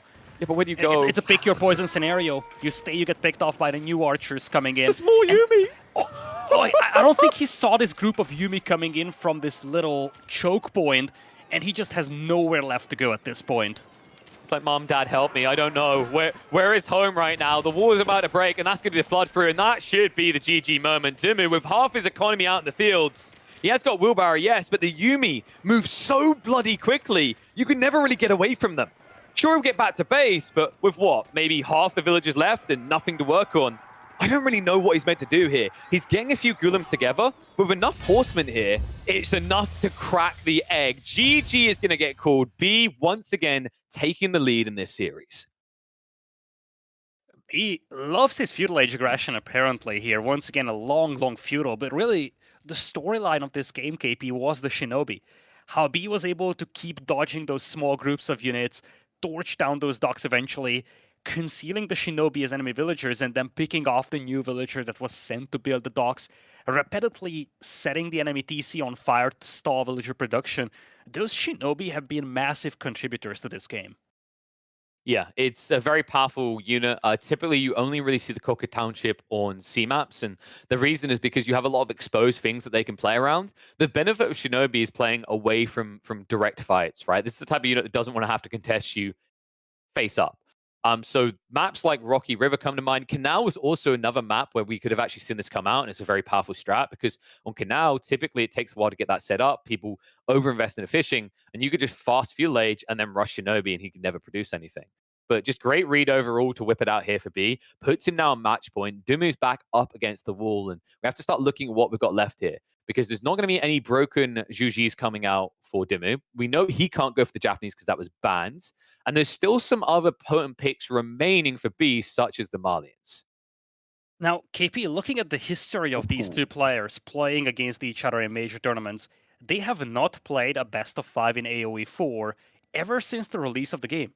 Really? The longest set that they've played was a best of 3. Happened multiple times. We have had wins for B mostly.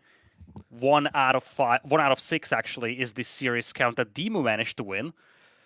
But this is the first time that these two match up in a best of 5. 2-1 lead right now for B against DeMu. We are heading into Canal. Mongols versus Ottomans, an old school matchup over here, folks. But DeMu, historically, he doesn't have a good record against B.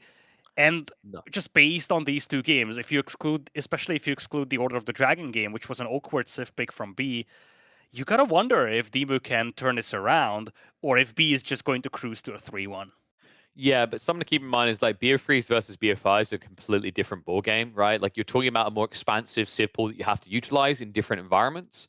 Now, that being said, we did just add 6 new civs to the game compared to the stats you're doing. So it kind of like stretches the horizon in a way. We need to focus on like game by game and matchup by matchup. I think like from a skill perspective, DeMu does have the capability to take games from B. Where B has really been getting the edge is creativity more than anything else. Even that game that he lost that you referenced, he had this very creative approach that could have led to an easy win. So now we go back to something that's been heavily explored all the way through this year, LidaKor. Ottomans versus Mongols. A matchup that I feel like Ottomans were starting to prove a decent arch to the Mongols. This basically turns into a mass spear engagement. And if that is the way that B wants to play this, there's always that threat of the AoE heal for the Ottomans on the horizon. So we might easily find ourselves with a 5th game, unless B has something unorthodox in mind. Well, speaking of creativity, we know how the players rated each other here, be getting a 10 out of 10 for creativity. We're heading into Canal here, which now has been added to the ranked map pool as well, KP. Started out as an EGC tournament map, and now it's in the ranked map pool as well. Be with the Mongols with a 2-0 lead, or 2-1 lead actually, beg your pardon, against DeMu. Ottomans is the civilization of choice here for DeMu, opening with a military school. Yeah, and there's kind of two like openings, right? You can either go for the military school or you go for the racks and you fill up military school afterwards. I'm expecting a rack still from DeMu afterwards, unless this is some sort of elaborate bait where he wants to get the Mongol player to dance with him. Typically, Mongol players have gotten better at understanding they can only do that dance for a very short time. So like some creative builds I've seen is the idea of like dropping an outpost on your own dock so you don't have to play mass spear on mass spear. That is preferable because what I was mentioning in the pregame is if you end up spamming a lot of spears on each side, the Ottomans will just immediately click that vizier point, at which point you can no longer win as the Mongols.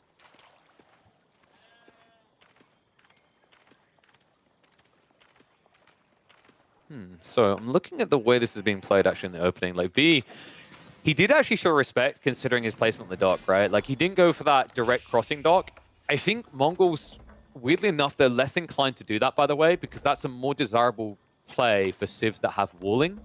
If you remember, we've seen loads of games on Canal where it just turns into this weird amalgamation of like Takeshi's castle at the crossing, right? With wall after wall after wall. Yeah, it definitely does. So, for the time being, no docks coming in from either side. B does have his scout pushed up already. He was actually very successful collecting sheep at the beginning. So he now can push up with the Khan. Maybe even get a couple of freebie arrows on those spearmen coming in from DeMu's military school. Yeah, and B does have the dock. It's just like, it's so... Yeah, there it is. It's so defensively placed, which is kind of unorthodox. But like I said, it's because B knows what this turns into if he engages with it. But by going for his dock so defensively, it's a really smart play because it means he can just try and cryo on getting feudal age fast. Because if you only got like 4 or 5 spears, you're not necessarily going to burn through the dock before archers hit the field. You know, DeMu is doubling down on this spearman play. He is He has using to. a barracks and a military score, so his build-up of spearmen will be very rapid. But as you said, B is already working his way towards feudal age here. He's on gold. He's even making a defensive tower, if I'm not mistaken, right next to the gold. Definitely a little scared about him being pushed off from the gold mine. But if he gets up to castle age quickly here, then this spearman aggression is going to stall out for DeMu, and he's going to be in an awful position. That is just such a big investment into Dark Age spearman that it needs to hit for DeMu. Yeah, and I love the fact that B went for this defensive outpost on his gold because he understands the only way he can be crippled now if he doesn't get that tech up, right? So essentially handcuffs DeMu to having one location for aggression, and it's going to be on that dock. And you know, it seems detrimental that B is going to maybe have to fall for that dock, but the reality of this situation is like, oh, it sucks to lose the dock, but as long as the fishing boats are fine, you can come back and get this in another minute or two. By the time this dock does fall, these fishing boats, bare minimum, would have paid for themselves, if not given you additional resources. Indeed, spearmen now coming out in large numbers. You have 7 of them on the field for DeMu, but because of this very defensive dock placement from B, it takes a lot longer for these guys to arrive than it would normally take if this dock from B was a little bit more closer to the middle, where you have most of the fish. And that's the whole point, right? And like we were saying a little bit earlier, saying that, like, he could put an outpost there to defend the dock, but this is just much smarter. Because if you build it in the dock, you can't defend it unless you have villagers there or built spearmen. He doesn't want to do that. So B is just intentionally throwing the Dark Age to take advantage of feudal. And now DeMu's in a position where he's going to have 10 plus spears, and he knows that he's going to be up against archers. Usually archers is hard to do on this map as well, by the way, because Canal has very limited wood access. But this has been done the right way by B. Going Deerstone as well is another cool detail. A lot of players want to go trade, but considering you have no map control right now, you're essentially just not able to do anything with the Silver Tree immediately. Yeah, Deerstone's on the way here for B.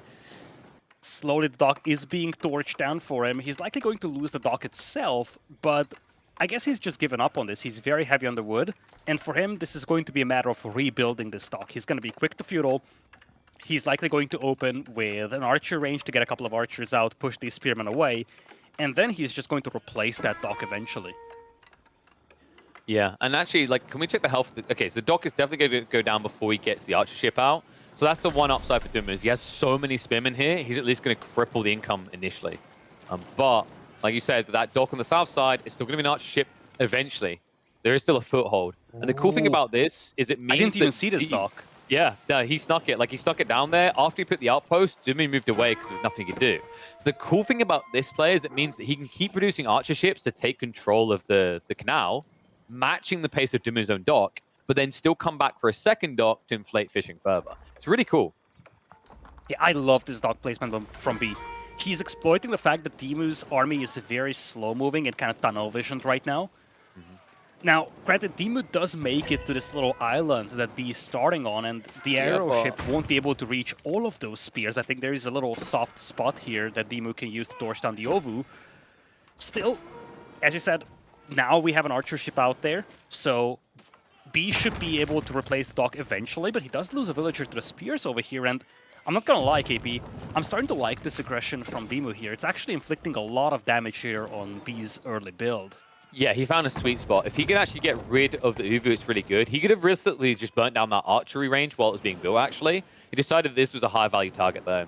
If he just keeps shifting around, the archer ship is gone now, and he knows that because he's got the scout, so he should have enough to finish this off. But it's critical he doesn't lose any more spears. One more goes down, and that means he no longer has the damage to kill off this Uvu. Notice that B, by the way, he stopped at 3 repairing here. That's because after the patch, there's a very big hit to the amount of wood lost if you repair with more than 3 villages. So B remaining optimal here, keeping that Uvu alive. Yeah, B does have a war chunk out as well now, so no reinforcements allowed anymore from DeMu. He won't be able to do any more damage, but he's aging up with the Sultanate trade network here. Interesting. So he's gonna try to play around trade here a little. I'm not against this idea, KP. He kind of forced B to invest very heavily into the water here. B does have a lot of combat ships, multiple docks have been placed by him, but he doesn't really have a lot of land presence right now, and this is something that DeMu could exploit. Yeah, so like DeMu, well, he has 8 spears, so it's hard for him to outright like kind of exploit B on this opening per se, because if B gets like 5 or 6 archers together and he 50-50 coin flips the right way, the Sultanate trade network gets shut down. Like the #1 way to kill traders is actually range units.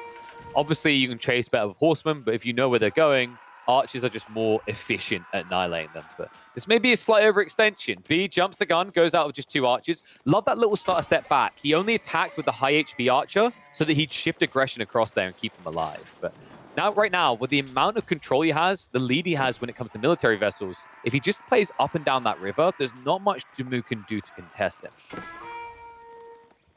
Yeah, for now these archers are getting repelled over here. DeMu, that's the first unit that he actually killed in this game. Yeah, the thing that I'm kind of looking for here is like what DeMu's unit choice is going to be. If he is going to go for some trade, could he be looking at some sort of fast castle build, or are we going to start shifting to Sipahi? Sipahi is like a very strong unit point for the Ottomans, so traditionally you want to go there. But anytime I see trade on the menu, fast castle does have a delightful sound to it. Yeah, that's always an option here, right? Especially when you consider how heavy B still is on gold. Demo ships coming in from both sides. This dock is currently body blocking this entire river, so Yeah. B cannot really get to those fishing boats. But if this dock gets taken out, and look at that, that's Wait, a Mangadai out Mangadai?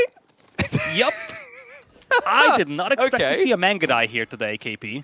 Or if there was any player who was going to do it, it was going to be B. I mean, I remember he was the innovator, the great innovator with this unit type when everyone else thought it was dog crap, but it's remained dog crap for a long game. Surprising to see it here. Oh, the demo ship! Ooh, he baits him! B, you magnificent demon! DeMu! He's at risk of losing war. That is absolutely catastrophic for DeMu. The Mangadai is not something that he has an answer to right now. His gold miners are being shut down, and that whole body blocking thing apparently was just a bait from B. He probably knew that he can pass over there, but he was just waiting for the opportunity to exploit that with the demo. I don't know if DeMu know if that's a place where he could pass, but now a demo ship is coming in. DeMu trying to split up. Demo ship just chilling for the he's still time gonna being, detonate. waiting for the right moment to strike. No, he's just like, I'm just gonna stay here. You guys, you're fine with me staying here. No one was sitting here, right? No one wants to say anything to the demo ship. And by the way, I think what happened there is that Springle ships, I believe they have a slightly bigger hitbox than demo ship, so maybe that they couldn't get round there. But the demo's obviously a thinner, so they're able to wiggle their way through. Brilliant read there by B, and now just holding all the fishing hostage, trying to snipe it down one by one, should be feasible. Interesting detail here. B's done with Feudal Age. He's going to beat DeMu to Castle Age, and you can see DeMu was thinking about it. Look at his savings. Both of them want to reach that point in the game, but B is going to have a clear, dominant advantage getting there first. Yeah, indeed, as you said, DeMu wanted to go to Castle Age, but B is just going to beat him to it. Demo is still waiting for the opportunity to strike. Jumps on the fishing boats as they pop out. Once again, not committed here. You just love how cautiously B's playing this with this demo. Just wants to make sure that he doesn't lose it to the dogfire. Wants to make sure he's getting maximum value out of that demo ship. Oh, look, he forced him to go for emplacements. You feel so good about this right now if you're B. You're like, okay, I already killed several of his boats and I'll get away. So now I'll just have most of the water side to myself, right? Because that emplacement's not going to defend the cluster of fish near the crossing, and I'm going to tech up ahead of you. So now I look at the game and I'm like, okay, so DeMu, have we done anything with the trade network? No, it's just been the passive income. Are we doing great in the fishing? Nope. Do we have a land army that's threatening? Not really. Nope. So where's the recovery point? I think DeMu is probably going to be looking towards kind of a static, slow-moving army and hoping that he's able to leverage the Ottomans' passive production as it kicks up in Castle Age. One thing that can get a bit finicky with that, we need to check the layout of the base for DeMu, because I've noticed the Ottomans kind of struggle when you go later in this game. Okay, dude. Mwah. Benny Boy is so on point. Look at how tight everything is clustered here. That's important because one issue this Civ usually has on the starting island is not enough room for all their military schools and all their blacksmiths. But Benny Boy is ahead of me on that. He's got everything covered. Yeah, I agree with you on the remark that I think for DeMu, the recovery point has to be leveraging military schools. And we see Ottomans being able to turn games around like that numerous times. You look at the eco count, it looks like they are in a very bad position. But then we always forget how much value they are getting out of those military schools. Especially once we get to Castle Age, once we start getting those premium units out of those military schools. With the Imperial Armory, once you get those siege weapons out for free, that's where the Ottomans really start coming online. Uh-oh. What was going on here? It looks like someone's trying to get greedy going for the temples, but good raid there by Sipahi. DeMu, like, he got some good trades there. B, he's a bit greedy. Those two Magadai, I don't think they found any of the workers in the end. They almost got them there. I think that we saw one leaving on 2 HP. But good reaction there by the single Sipahi. And DeMu is buying vital time. Like, if he wasn't able to kind of shrug off this aggression and delay this timing on the prayer temple, he would be in trouble. He's still not out of the woodworks, as B has got a decent amount of men-at-arms. But we have to remember, these men-at-arms have been produced on the opposite side of the map. They've got a long way to go. They take a long time to get there, and DeMu's going to be more than happy just making a handful of crossbows to deal with them. He still maintains some water presence as well, so it's difficult to send those men-at-arms into the starting base of DeMu, out of which he hasn't really moved out yet. Yeah, well, it's because he understands that, like, right now, he's behind on unit comp, so if he comes out, he just gets, like, punished. That's why you only saw Sipahi making that flowful move, is because they can't be chased. But now that we have reached that castle age, like I said, this is where Ottomans really ramp up. One issue he's going to have to come out soon. Canal is designed in a way that you can't stay in your base forever. But the cool thing is DeMu's kind of skirted a line and that he's now reaching a strong point for the Ottomans when he has to come out. It's just going to be a matter of what the first unit clash looks like and whether he gets the matchup that's favorable. I really do hope for that reason that DeMu starts pumping crossbows soon, or he's going to get caught off guard by this build. Yeah, he sees the men-at-arms, but he's still focusing on the Sipahi right now, getting the veterancy for them as well as ranged defense matter on the way as well for him. But as you said, a lot is going to come down to whoever is able to punish the expansion of the opposing player out of their initial island. And I do see a little orange dot right next to forest to the south from B. I'm thinking he's moving out towards the wood line there very soon, and that's a prime target for DeMu to raid. Yeah, and you're going to see the Sipahi just hitting up that area. So they're going to spot what's happening here with the Uvu, and it should be pretty obvious from there what's coming next. One interesting thing here... Oh, sorry, the Gur. One interesting thing to consider here is, like, because B has water control, this men-at-arms player is really dominant. Because DeMu can't do men-at-arms and run down the center of the map, right? Because the person who has most of the river under their influence is the Mongol player here. Speaking of which, that Mongol player is going to have to defend on his step readout. A few Sipahi will find their way in again. I do believe there was no spring order placement on that outpost, so it won't quickly clean them up. So some decent idle time, but bigger goals being achieved on the opposite side of the map. The men-at-arms flood through is proving effective. DeMu did at least get the steeled arrow upgrade, so his TC's doing more damage.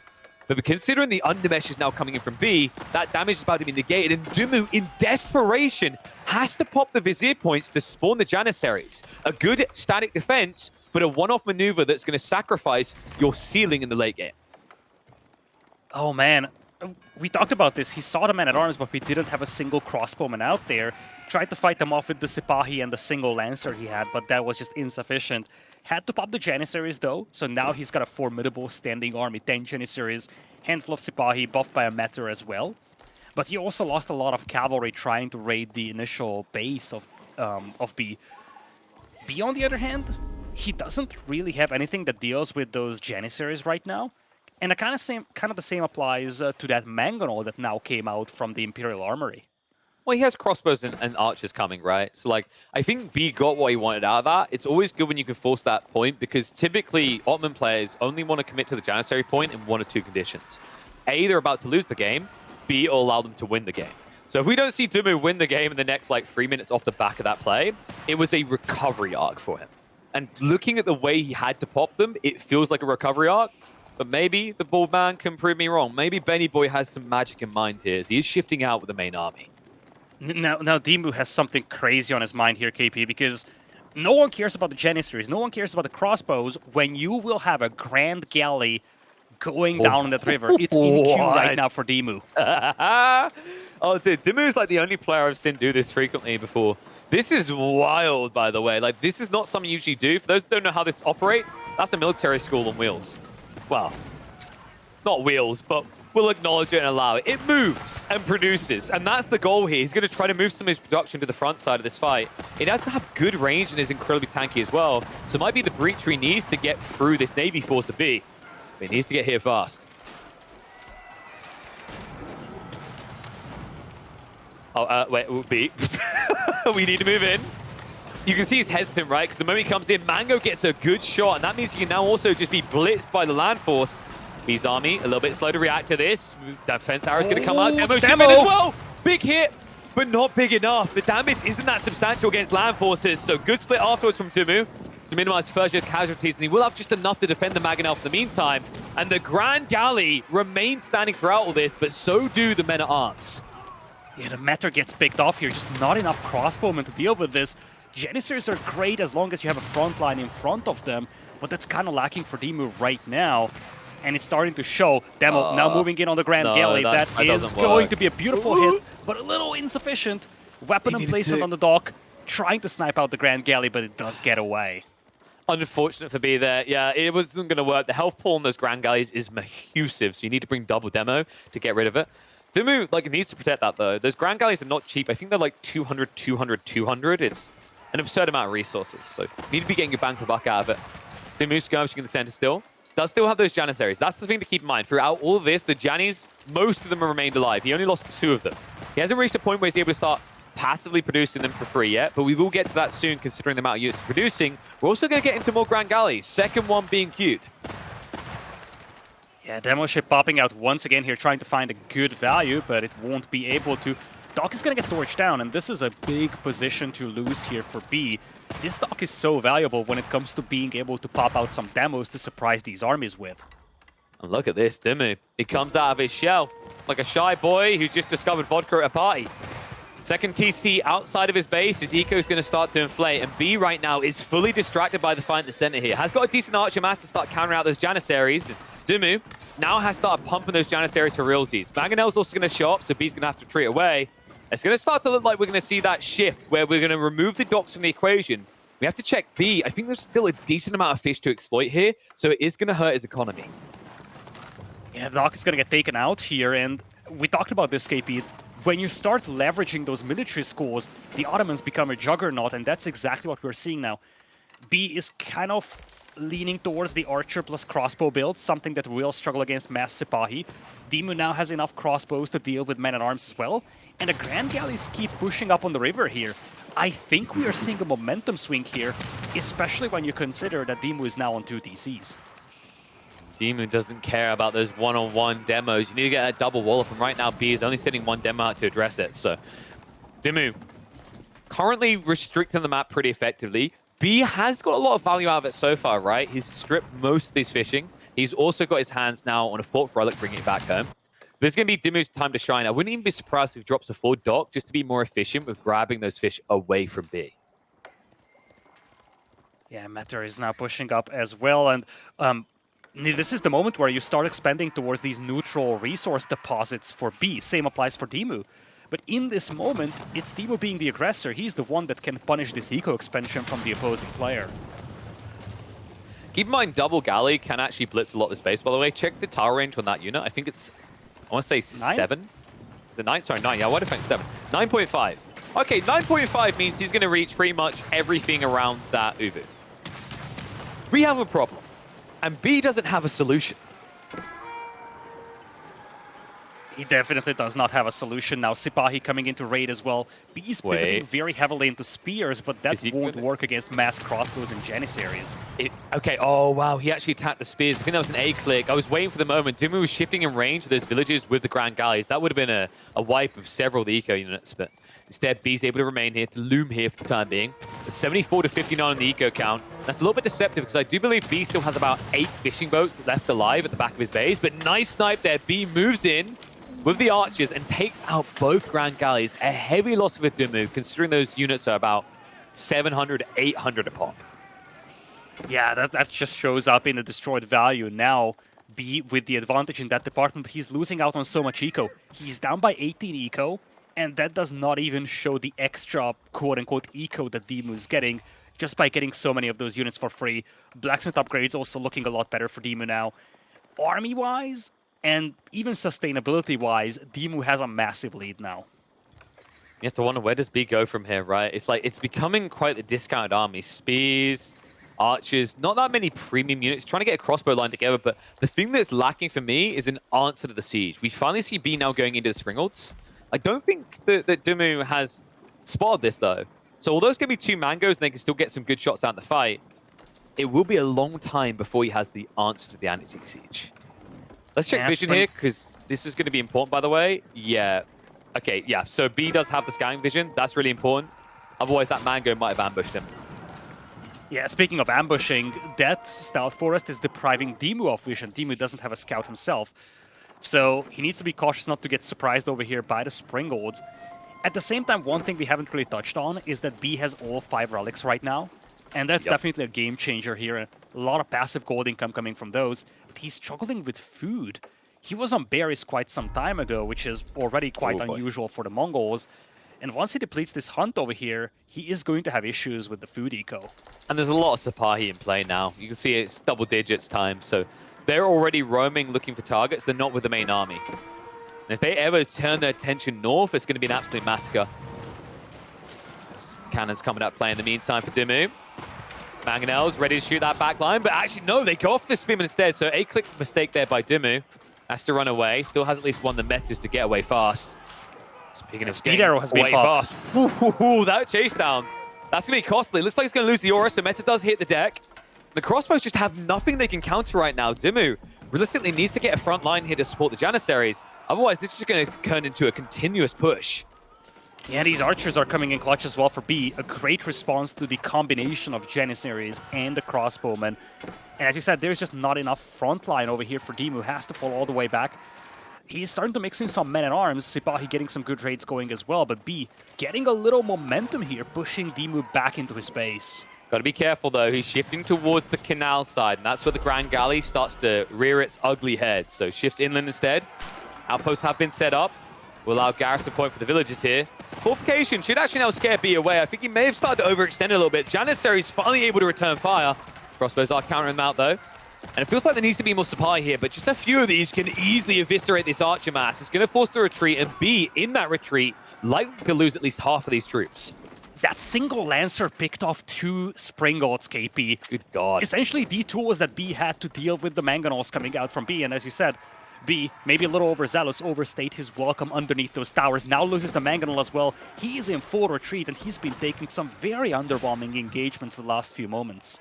Yeah, and just as he recovered his food, he may be pushed back into his base. And also key to keep in mind with this is like archers have been an element that's required for him to deal with the Janissaries. If he gets pushed back past this point, that's going to be wood shut down. He can't afford that right now. So Yam's at least going to allow him to quickly disengage. But the crazy part about the Ottomans, of course, is they have mobile Yam if they have those metas alive. So as long as they stay in formation, they're always able to keep pace. Yeah, and we have some boats on the river that are cutting off reinforcements as well, now pressuring the production buildings too, including the monastery, which has most of the relics. Demo's doing their best to sink some of these vessels, but as you said, Grand Galley is just so tanky. It takes multiple demos to sink them. Yeah, it's more like Grand Golly when I realized just how many I need to use, so we'll stay alive. I mean, the funny part is actually DeMu had an opportunity to move away, but both of them are kind of on autopilot mode with those ships. Look at the difference in mass now, and always remember that B continues to exhaust his resources while DeMu doesn't pay for a decent amount of this, right? The siege is for free, a decent amount of the units coming out for free. It's all looking up right now for Ottomans, and B, as he continues to get deeper in this game, he's moving further and further out for eco. So far, he's been fine because it's been in his third. We're reaching the point where it's no longer in his third, where he's going to have to come out into areas DeMu is already contesting. Yeah, if DeMu had a couple of demo ships here, this would be devastating. He doesn't have anything that protects these Grand Galleys against enemy demos, or even the archers, frankly. But as you said, DeMu is gaining more and more ground. He's at 172 population against 110. And even when losing this Grand Galley, his position is still so much stronger compared to his opponents. Now getting some raids going as well. You touched on this before. You find that food eco, B is in a very feeble position. Look at his food income and how it's going to plummet here. This is, what, that must have been over half of his food income, so that's going to shut him down there. That's then going to ripple onto the steppe redoubt and allow even more villagers. B now going to probably have like 25 villagers having to run away. Looks like the army is going to react to this, but finally the DeMu shifting away. It's just a few archers right now, so kind of milk while you can before the farmer comes away to shift you off of it. But while that's happening, there's going to be a shift on the south side. Army dives in, and they find a freebie. Maganel completely unguarded. Woodline has been fully migrated, and this berry patch is going to have to be left alone as well, as his Janissary can make quick work of those villagers. That's exactly what they're going to do. B hasn't yet shifted those villas, now running away here. Towers being torched down as well, leaves that wood line exposed, and you see B, he's struggling with wood now, in a position where he's making spearmen, archers, and demo ships, all of which cost wood for him. This is tough. He's basically going to have to make a choice to dive north side or contest south, but like his army mass isn't big enough to contest south.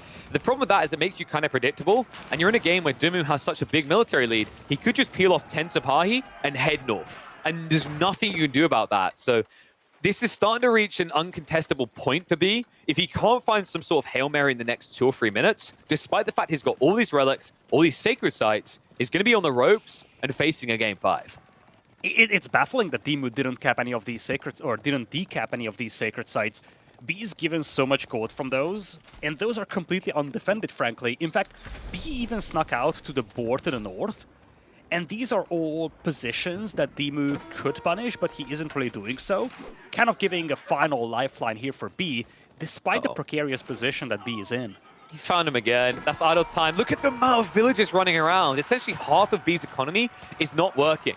69 might be a good number, but only when they're all working for the Betterman and the Empire.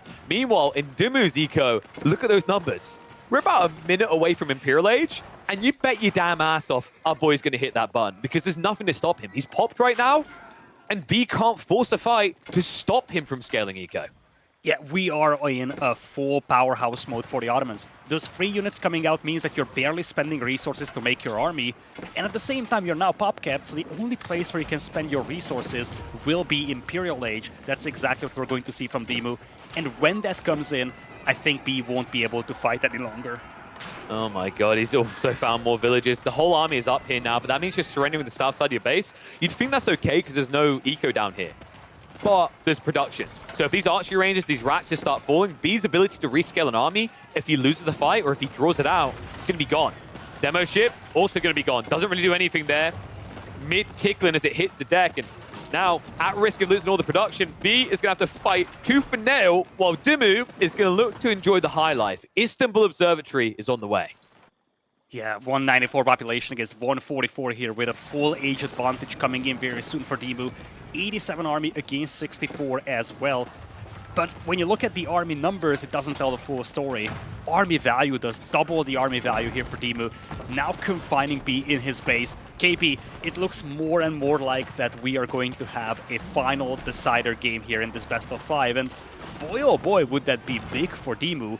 The only time that he was able to beat B is back last June in Road to Red Bull Wololo. He's going to be given a chance here to take this series away from B and secure his second ever series win against B in a competitive setting in AoE 4.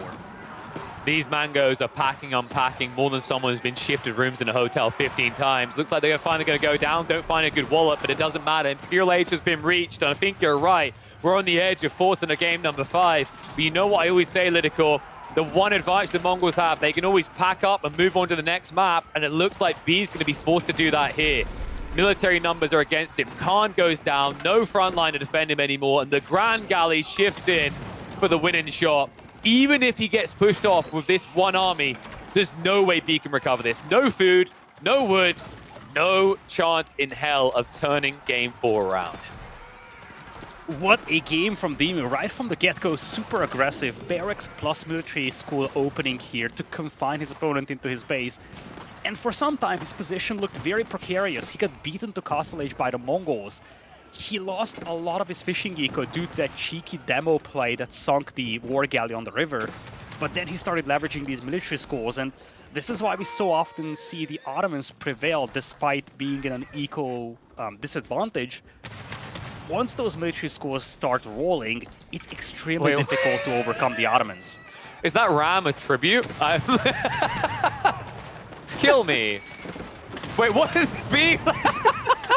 I love this. He's microing into the Ram to just try and snipe out. I mean, it's cute, but it's irrelevant at this stage. You know, to your point, though, LidaKor, the impressive part is we are talking about a game where B had water control, and if there's something that the community has felt time and time again with Canal, I've heard people type it, I've seen them type it time and time again. Oh, you win water, you win game, easy, bad map. Okay, explain this game to me, because DeMu was losing that water. B looked like he was in the driving seat. He got the Castle Age faster, he got a good raid with the men-at-arms, but DeMu, calm and calculated with his timing and his recovery, has shown you how you can turn it around even when the water gets dicey. And now, with the gold finally being found on the north side, I lack the ability to see how B is going to turn this around anymore. He refuses to call GG, full-fledged desperation, fleeing with all the vills. I mean, I don't know like what he's still playing for at this point, right? Like, I respect that B is trying, but At this point, you're a whole age behind. You found gold, but you'll never find food again. So instead, hope to find it in game number 5 as DeMu will make it 2-2, the first BO5 of this group stage, going the distance. What a series here, KP, and we talked about this at the beginning of the set. A very difficult group to qualify into the playoffs from. B, DeMu, Vortex. Any of these players have the ability to beat each other. But just looking at the historical matchups between B and DeMu, B had a massive upper hand. So for DeMu to take it to game number 5, that's already very valuable when you look at the games won or lost, which will be a primary tiebreaker. But he is going to get a chance to take this series away from B. And that's where it gets really interesting for DeMu.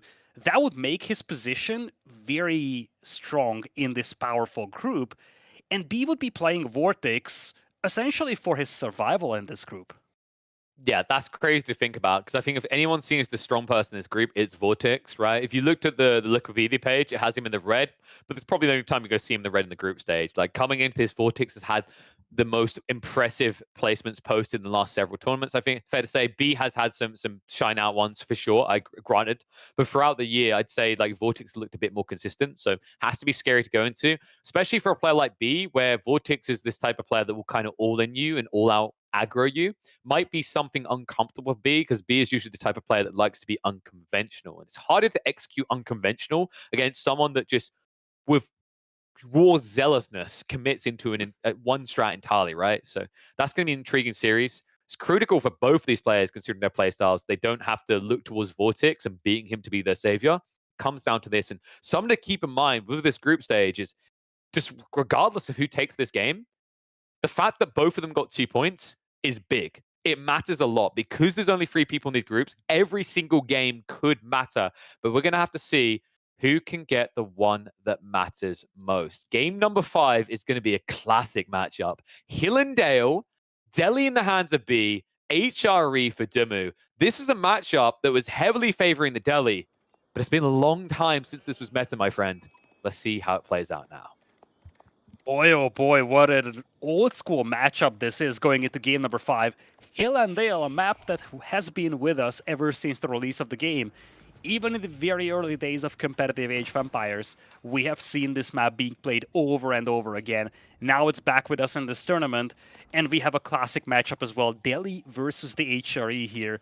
HRE, it's a powerful civilization on Hill and Dale, but you look at the other side, Delhi, not something that you see very commonly, but it's the power civilization of B. He loves this civ, he's really good with this civ, and honestly, going into this game, I have no idea what to expect from him using the Delhi. Yeah, it's actually kind of funny because Delhi is just kind of a civ that it never feels like there's a map that it's necessarily bad on, right? Like, it's always been that civ that whenever I see stats in the highest levels and people are like, oh, it has a 45% win rate, I'm like, it doesn't matter. Most of the pros aren't playing it because they know what they want to do with Delhi. They know how to execute it in a pro format. So it just doesn't see much time of day when you get onto the ladders. That has changed a little bit with the expansion. There's a lot of new matchups to test, but this one, like we said, is not a new one. HRE used to dominate Hill and Dale. It was the bread and butter map. They loved this very cozy, very campy location on the hill that they could play off of and just rush Castle Age. But we've seen time and time again in the past, Delhi, just with that kind of tempo aggression, sacred site control, are a natural blocker to your objectives. And there's no denying, since the days when it was most popular, Delhi are a bit stronger. I'd say Ghazi Raiders is something that fares even better against HRE. HRE that in more recent times were starting to see themselves as a solution to the Delhi by massing raw HRE men-at-arms in Feudal Age. And a big thing looking into this game, KP, is that DeMu needs to show some level of presence on the map, which is not always guaranteed when you play the HRE. Sometimes just play very confined, maybe even fast Imperial for the Pass of Schwabia. But here, if DeMu plays very confined and defensive, B is just going to take all 3 sacred sites, and knowing B and knowing how cheeky he likes to play, he could even think about walling DeMu in and just securing the sacred sites playing for that win condition. Definitely wouldn't be something that's very far away from the approach that B likes to take in many games. Yeah, and considering how B likes to play, I'm hoping DeMu is going to be back home soon to shove these deer in towards the Arkham. One, it's just more optimal because you don't build a mill early on as the HRE, so you don't have wheelbarrow. Two, if you don't, I could see a world in which B shows up with a few archers and just starts tickling you from outside the TC range. Well, we are actually getting the Dome of Faith build, which is intriguing considering that most of the time it's TOV. In this particular matchup, TOV does feel like it has decent value, but I imagine the concern for B is that if he goes TOV and masses archers, his opponent could just scale men at arms, and that means that you haven't really got a great exchanger. Whereas this is going to give you a lot more tech inflation, the opportunity to reach castle age a bit quicker, and also more factors of benefit words in playing into Ghazi Raiders because you'll be able to have all these healer boys to keep them alive. And B is one of the pro players that uses combat healing the most with any civilization. We have seen that in the Rus versus Malian game as well, using a lot of the warrior monks for the healing and more importantly the Saint's Blessing. But when he plays Delhi and when he has access to a lot of scholars, he's using them as frontline healing units. We've seen that numerous times. And to me, Dome of Faith shows that he wants to be very heavy on combat healing in this early mid-game part of this game. Well, it's also about tech advantage. You just inherently get more techs much more quickly with this Civ, so it gives you this kind of ramp up. For the TOV, it's all about quality of units. For the Dome of Faith, it's more about like quality of tech, right? And that means you're going to get Sanctity potentially a bit quicker. That means that you can look towards yoinking the Sacred Sites a bit faster, which pressures the HRE to come out. And I think that's a really big part, is that something that always made Delhi a good counter to HRE in this map is the HRE wanted to be able to camp on the high ground and go Imperial Age after getting 2 or 3 relics.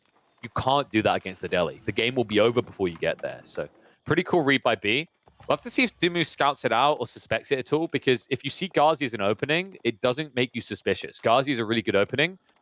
When you don't necessarily see infantry afterwards or notice they're not attacking as fast, that's when alarm bells are going to be going off. It looks like he does get a sniff of it. So really important he done that. B was a little bit late on getting the stable up, so there wasn't a threat to this scout. So nice read by DeMu to milk vision as much as he could. Yeah, DeMu had really good scouting on the opposing base. He scouted Dome of Faith as it was being built. Also now sees the stable, and the stable does get cancelled and rebuilt as a barracks here. DeMu pulled away his scout. So DeMu won't be aware of this stable having been replaced as a barracks. Dude, that's a classic B maneuver. I love that he done that. And now look at what the reaction was. It was racks plus what? Double racks?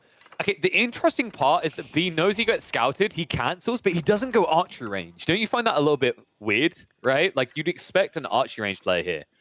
But I think the reasoning is that if it's spear on spear, he has healers. If it's spear on men at arms, he'll be able to get more damage through the armor than he would with an archer. And it is going to be the men at arms. So B, it's the correct call. It is certainly the correct call here.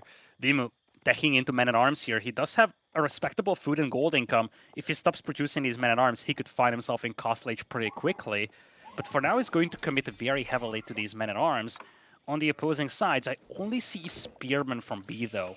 Yeah, this is kind of wacky actually, because like B hasn't even gone for blacksmiths yet.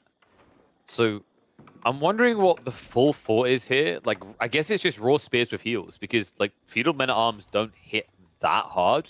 Scholars can sustain life through them. So it's a pretty interesting read by B, quite unconventional. Typically, the blacksmiths would have been put down. 2, in fact, would have been put down now with the Dome of Faith build. But if you put down 2 of these blacksmiths, you'd have 4 less spears.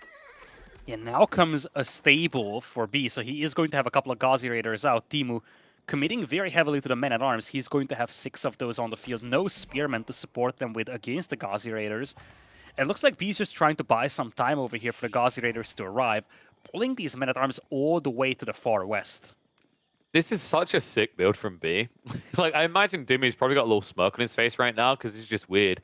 And look at what's happening. Dimmy's like, okay, you must be going spear plus archers. So he went for undermesh. This is completely worthless against B's combo. B is just going raw melee. So essentially, DeMu just wasted resources. This isn't because he wants to dive the base. It's because he thinks it's an archer play.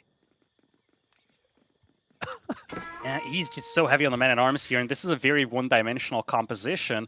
He's now facing multiple Ghazi Raiders. Scholars moving out in a large group towards the middle, and here come the Ghazi Raiders.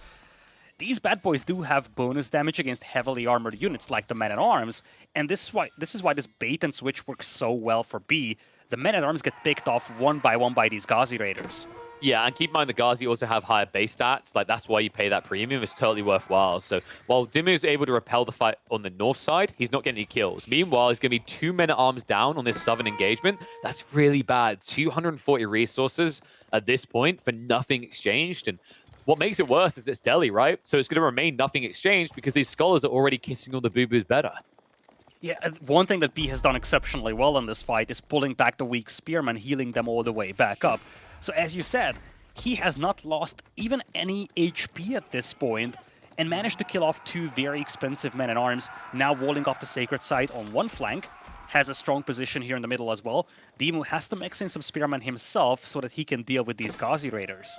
It's important to emphasize how much of a deal that undermesh choice was. DeMu going undermesh meant that he didn't go marching drills. If he'd gone marching drills first, he would have been able to chase down those injured spearmen and got a trade. That's a really big difference maker. It's what was so smart about this play by B.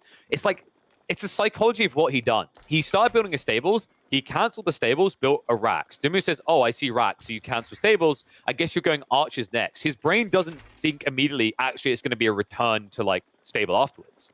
It's kind of like this. You already saw him tick the box and say he didn't want it. So you think he's going for the final box first. Just a really cool little play by B. And now just look at that massive stable units. You wouldn't think that he didn't open Ghazi. He's up to 10 plus. DeMu is now adding in the spears, but Sacred Site's now being captured. Walls going up. The damage is already being done. DeMu building 10 men at arms. Actually 12, right? Because he lost 2. That's a substantial amount of resources. He spent, what is that? I want to say it's 1440 resources. That's almost Castle Age spent on men at arms. Yeah, Ghazi Raiders looking to flank over here. Archer numbers are increasing, and DeMu doesn't have a lot of spears in this group. Looks like he is able to detach the spearmen, chasing down the Ghazi Raiders that came in to intercept reinforcements. Some of the cavalry has been staggered though, so B did take a bit of a beating over here. Men-at-arms pushing B all the way back into his base. DeMu has kind of caught up here, I would say, in many ways. But now the spearmen are detached from the men-at-arms, and this is a great opportunity for B. He chased the Scholar. I don't know if he got aggroed onto it. This is a great fight now for B. DeMu has to run. If he hangs around, he's just going to get annihilated here. The Ghazis with the body blocks as well. Nice peel back for the injured. Remember, any damage done to DeMu is almost permanent here. He only has 1 prelate, so no way of healing. Several more men-at-arms going down. The destroyed value does not lie. 600 to 240. We're going to get close to 1,000 by the time this chase is over. Spearmen finally do arrive. But now with archers added into the mixer, B with the delayed timing going for the 1-1-1 strat. Looks like it's going to pay off. Oh man, this micro was just insane from B. Pulling away the spearmen, then circling back to hit the men-at-arms. And as you said, he bought valuable time to have the archers arrive. And now the archers can just pick off the spearmen. Numbers are looking a lot better for him, 37 against 22. And DeMu is kind of stranded in the middle of the field here right now. Can't really retreat at this point, but he has lost so many troops already. Double the destroyed value in the favor of B. And that's with B running an archer mass around the army. Like let's just emphasize that he's still ahead on destroyed value, despite the fact these archers basically just done circles inside DeMu's army. That's crazy, man. He's going to move away with the remainder. This has allowed him to scale more Ghazi in the meantime, by the way. There's only 9 spearmen, which against this many Ghazi is really not impressive. So game is getting more and more scary. 2 sacred sites are still locked in for B. That is scaling him a lot of gold. Don't ask me what happened here. I think he's just trying to maybe he's trying to create the H and play American football because he seems to be missing a small wall there. But it doesn't matter because DeMu can't afford to have a single unit missing from the main army right now. Yeah, numbers aren't looking good for DeMu, and sustainability is just not on his side at this point. And what's more terrifying for him is that behind this, B is on 2 sacred sites. Those sacred sites have not been contested by DeMu for quite some time. B is getting a lot of passive gold income. What's even more terrifying is that B doesn't even have any of the blacksmith upgrades. Once those come in, DeMu's position is going to be very underwhelming. That's the thing I'm waiting for. Like, I think that's maybe the trick that's been missing here by B is like not having those blacksmith upgrades is insanely detrimental here. Like, it's just all for free. You have 10 scholars, so you'd actually unlock them in like, what, about a minute and a half max. It's insanely good for him. Steady's going to raid into the base though. We'll be able to find 1 HRE villager, but we'll have to leave afterwards. And we'll get away just in time. Keep in mind, it's hard for him to dive here because he doesn't have that undermesh, and now the cut-off's coming in. DeMu, he gets in the line formation, looking for the body block here. B has to get out cleanly, and looks like he will by the skin of his teeth. Only 1 Ghazi lost for a maneuver that should have lost you 10. Yeah, that was very dicey there for B, and now DeMu is stacking up resources for Castle Age as he should. he needs to leverage some sort of attack advantage over here. And if he gets to castle, these men-at-arms become monsters.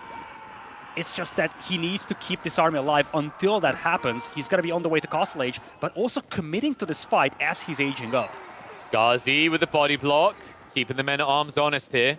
But this pushback is very advantageous. As you said, DeMu teching up, and this is why Delhi were getting countered by HRE. This strategy right here, scale men-at-arms, scale men-at-arms, scale men-at-arms, and then when you find that tech up, you have an army. It's similar to why we see Malians dominate so often, is they get an upgrade into Castle Age, they have 40 units that are worth upgrading. Right now, DeMu is going to have at least 20. And if they do get You're saying window, that, but I think he's going to get cleaned up here, KP. Exactly. The chase is coming in. Look at the archer count. Look at the spearman count. This is not scary anymore. Only 10 of them. DeMu, did he jump the gun here? We're about to find out. 1,800 resources. That could have been an extra 15 men-at-arms almost, but instead now running for the high hills. Upgrade is coming in 20 seconds. He should be able to skirt this long enough. But the question mark then is, do men-at-arms or Ghazi win this? Because there is a lot of cavalry. Yeah, no two-handed weapons on those men-at-arms. That's also going to be a game changer. No Castle Age blacksmith upgrades. As you said, attack advantage is great, but you need to have that before you take this fight. Looks like B is hesitant to engage this now that the Castle Age upgrade is coming in. Spearman slowly being picked off. Numbers are still looking a lot better for B, though. He has 32 Ghazi Raiders here, KP. And I think he will engage this once the Spearmen are gone. He's thinking about it. Archer's just picking off the last of the spears. There's only 2 of them remaining. Not many skulls out here, but this many Ghazi. Here we go. The turnaround comes in. B with the clash. If he gets this around, the damage is going to be done here. Men-at-arms have to stand their ground. DeMu, in the meantime, is trying to move out, maybe yoink 1 or 2 relics, but if you lose the army here, I don't know how you defend, and it looks like it is going to be an army loss. Oh, I really wonder how this game would have gone if DeMu tries to retreat towards his base.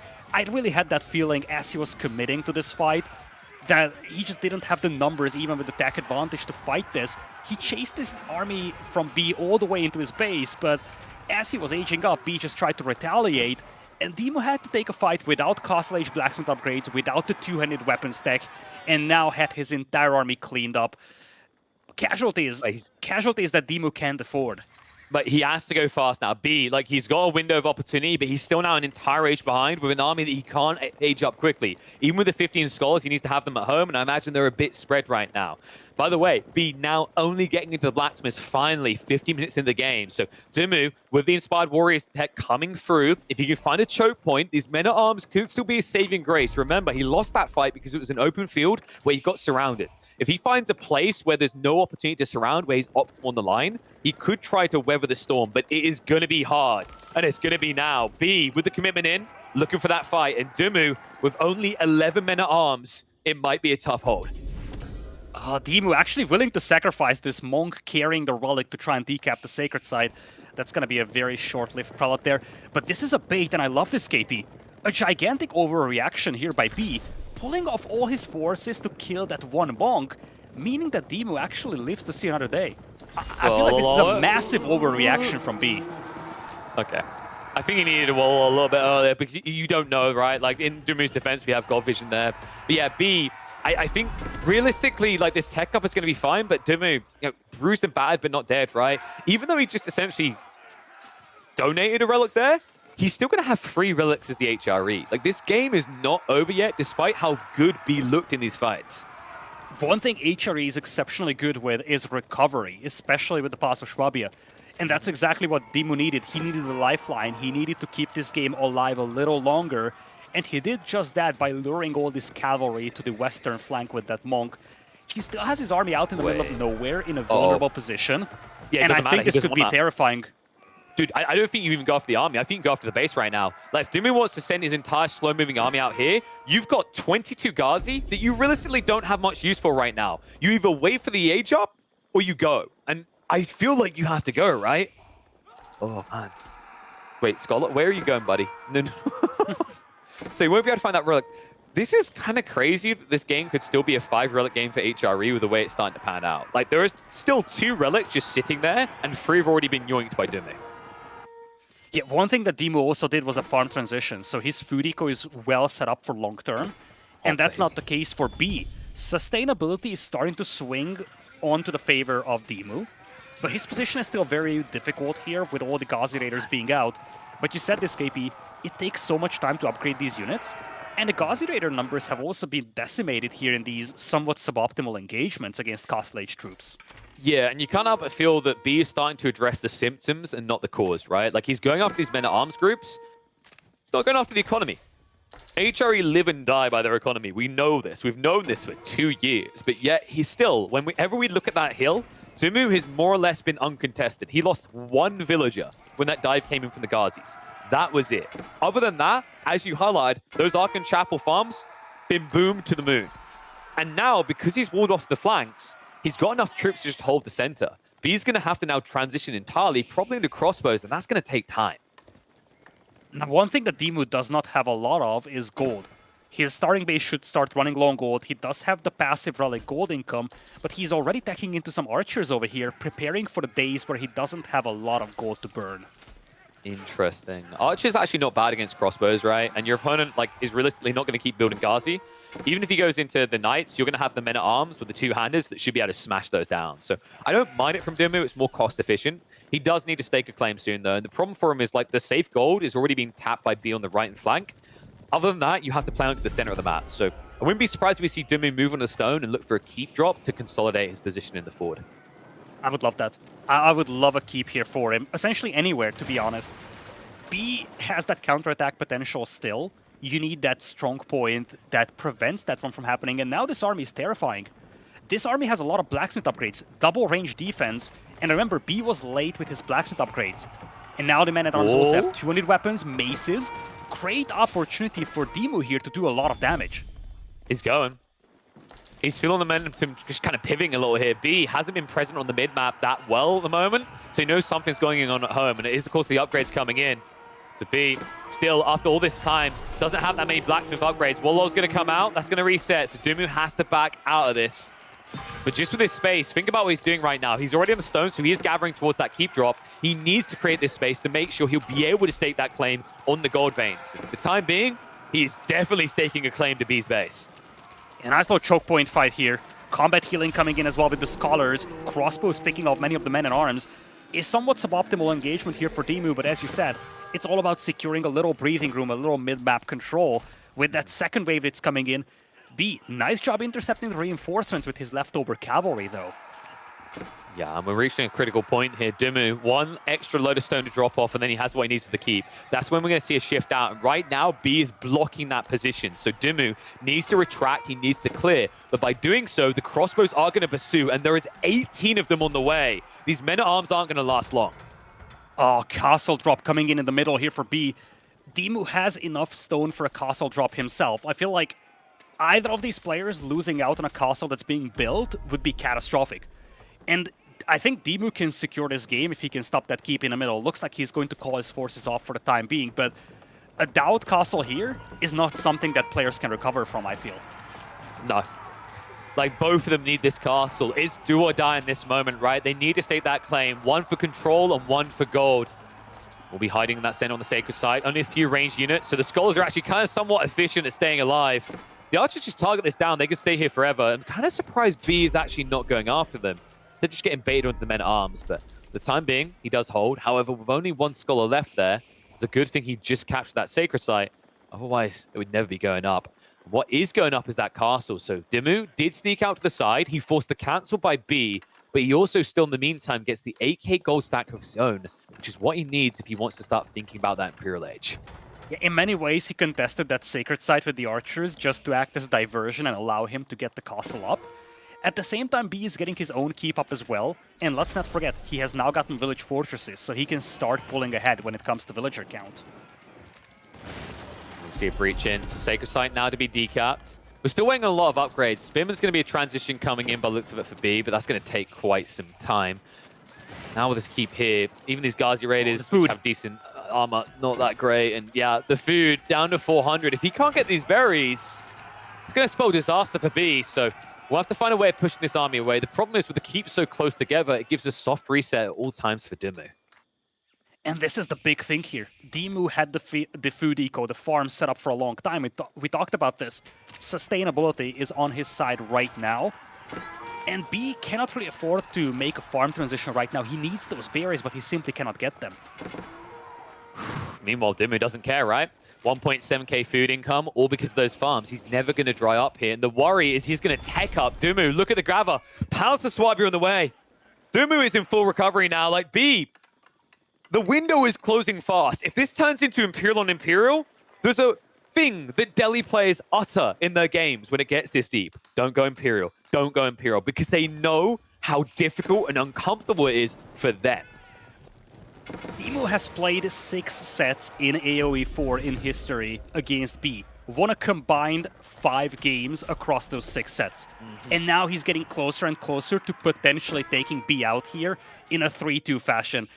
Oh my lord, KP, this is just a legendary series already. And DeMu is in such a good position to secure this group now. He's gonna be up to Imperial, he's gonna have the tech advantage, There we and go. he's gonna be able to leverage the pass of Schwabia villager production as well. And look at the walls, they're not going up quick enough. He breaks through! DeMu with the flood in! And tech upgrades should be on the way shortly. This is a disaster right now for B. At a moment where DeMu should be weak, B is now stuck dancing around his own base. And soon, this army, it's going to be one he can't contest, right? Look at the numbers. Even Stevens, but those upgrades, they haven't even kicked through yet. And the crazy part, to highlight what you're saying there, by the way, LidaKor, it's not just how dominant B has been. It's the fact that the one time that DeMu won was the furthest to go. It was back in June. Since then, July, August, Red Bull World Legacy, Golden League 2, Round 2 and 3, and the Elite Classic have all been dominations by B. But this game is looking anything but. Exactly. It is more than a year ago since DeMu was able to secure his only set win against B, but now he's looking so strong. He's got the pass of Schwabia, 2,000 food in the bank, 1,000 gold as well, Tithe Barns on the way, elite upgrades coming in as well, and B is in a precarious position now, having to make a farm transition with 300 wood per minute income only. Oh my lord, this is looking so good for DeMu now. He's blocked on the west side as well. Looks like the stone outcropping got found. So DeMu just trying to crack multiple locations and open it up. B also so desperate, he's gathering deer outside of his base off the high ground. That's something that's also unguarded. DeMu now adding the culverins to counter out any sort of mango play. Spearman plus men-at-arms will just win this at this stage for DeMu. It's all he needs, and all he needs is time to get there. And he's got all the time in the world. They managed to decap most of the sacred sites over here. He was a little late with the upgrades. The Men-at-Arms upgrade just now coming in. Blacksmith upgrade is not on the way just yet. But he's pulling ahead when it comes to economy. And let's not forget, resources are very much limited on the starting hill that the players have. B is going to need this forest over here very soon. The only safe forest that he can take right now, I feel. Oof. And he's getting denied of resources a lot now. Now, there is lukewarm oil in these keeps, but I don't think DeMu cares too much about that. Hand cannons are now also being queued. Bombards are on the way. B, very lacking in the anti-siege and the cavalry department. So this could just turn into a slow siege crawl that the HRE love. And B right now does not have any solution to that. And against elephants that B is now mixing in, that's a great composition for DeMu. He's lacking some bombards from the field right now, starting to take down this keep. He's bringing in some culverins, and you see it's already forcing all this army from B backwards. Now, what do you do if you're B, right? Like, you can see he's starting to save up towards that Imperial number, but it's not going to be easy. Even when you crack it, when you think about the time it takes to get those techs and really what waits for you there, I don't think like you have any clear, strong edge over the HRE. Not with clarity, right? In a game where you're ahead, sure, which usually you are at this point, but this is anything but. That eco league continues to swell. Keep in mind that B is able to contest it somewhat because he has village fortresses, and I believe he should have a second keep on the way soon. Yeah, he's heavy on the stone. You can see that to the north on the minimap. He wants to recover that villager count, and he needs to. He knows that DeMu is Imperial with the pass of Schwabia, so the only way that he can keep pace in terms of villager production is by having multiple keeps available, but he's still down by 20 villagers, and more importantly, down by a whole age with a civilization that's notorious for being slow when it comes to getting techs. Oh, yes. I mean, even when you've got 13 scholars, it feels like it's going to take a lifetime in a game like this. Siege continuing in. The castle's not going to last long. It's going to have to start pulling villages. That gets pricey, by the way. With the nerfs to repair rates, once you have more than 3 villagers working on it, you exhaust your resources so quickly. And stone is not something that lasts long. He did just commit a keep elsewhere, so that will be another TC once it's up. This feels like a world in which B can't just go Imperial Age. He has to win a fight convincingly before he even considers that idea. You can see DeMu is not going to give that over to him easily. army value is in his favor right now, but DeMu is doing a great job stalling the south right now, making sure he gets the Imperial Age decks, elite army tactics on the way, making sure he builds up to 200 population before taking this engagement. And when that happens, B's army is going to struggle to deal with this. This is the moment. Elite army tactics coming in, you're almost at pop. This is where you force a fight. Castle must be getting low. It's looking like it's crumbling at this stage. You know, when bits fall off your home, it's usually not a good sign. And you can see the economy is not slowing down anytime soon. By the way, DeMu still doesn't have the final level of food gathering tech. He can still get a bigger number than this, but I don't think he needs it. Castle has crumbled. Could be the beginning and the end for B. In a game that matters so much for this group stage. In a matchup where DeMu has time and time again found himself on the receiving end of an absolute spanking. It's his turn to get the paddle.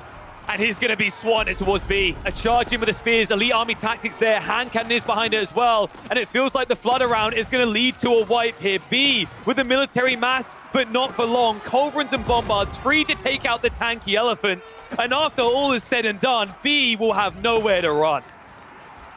My goodness, what a series this was, KP. And when you look back at the previous game, it was so close for B to secure this one.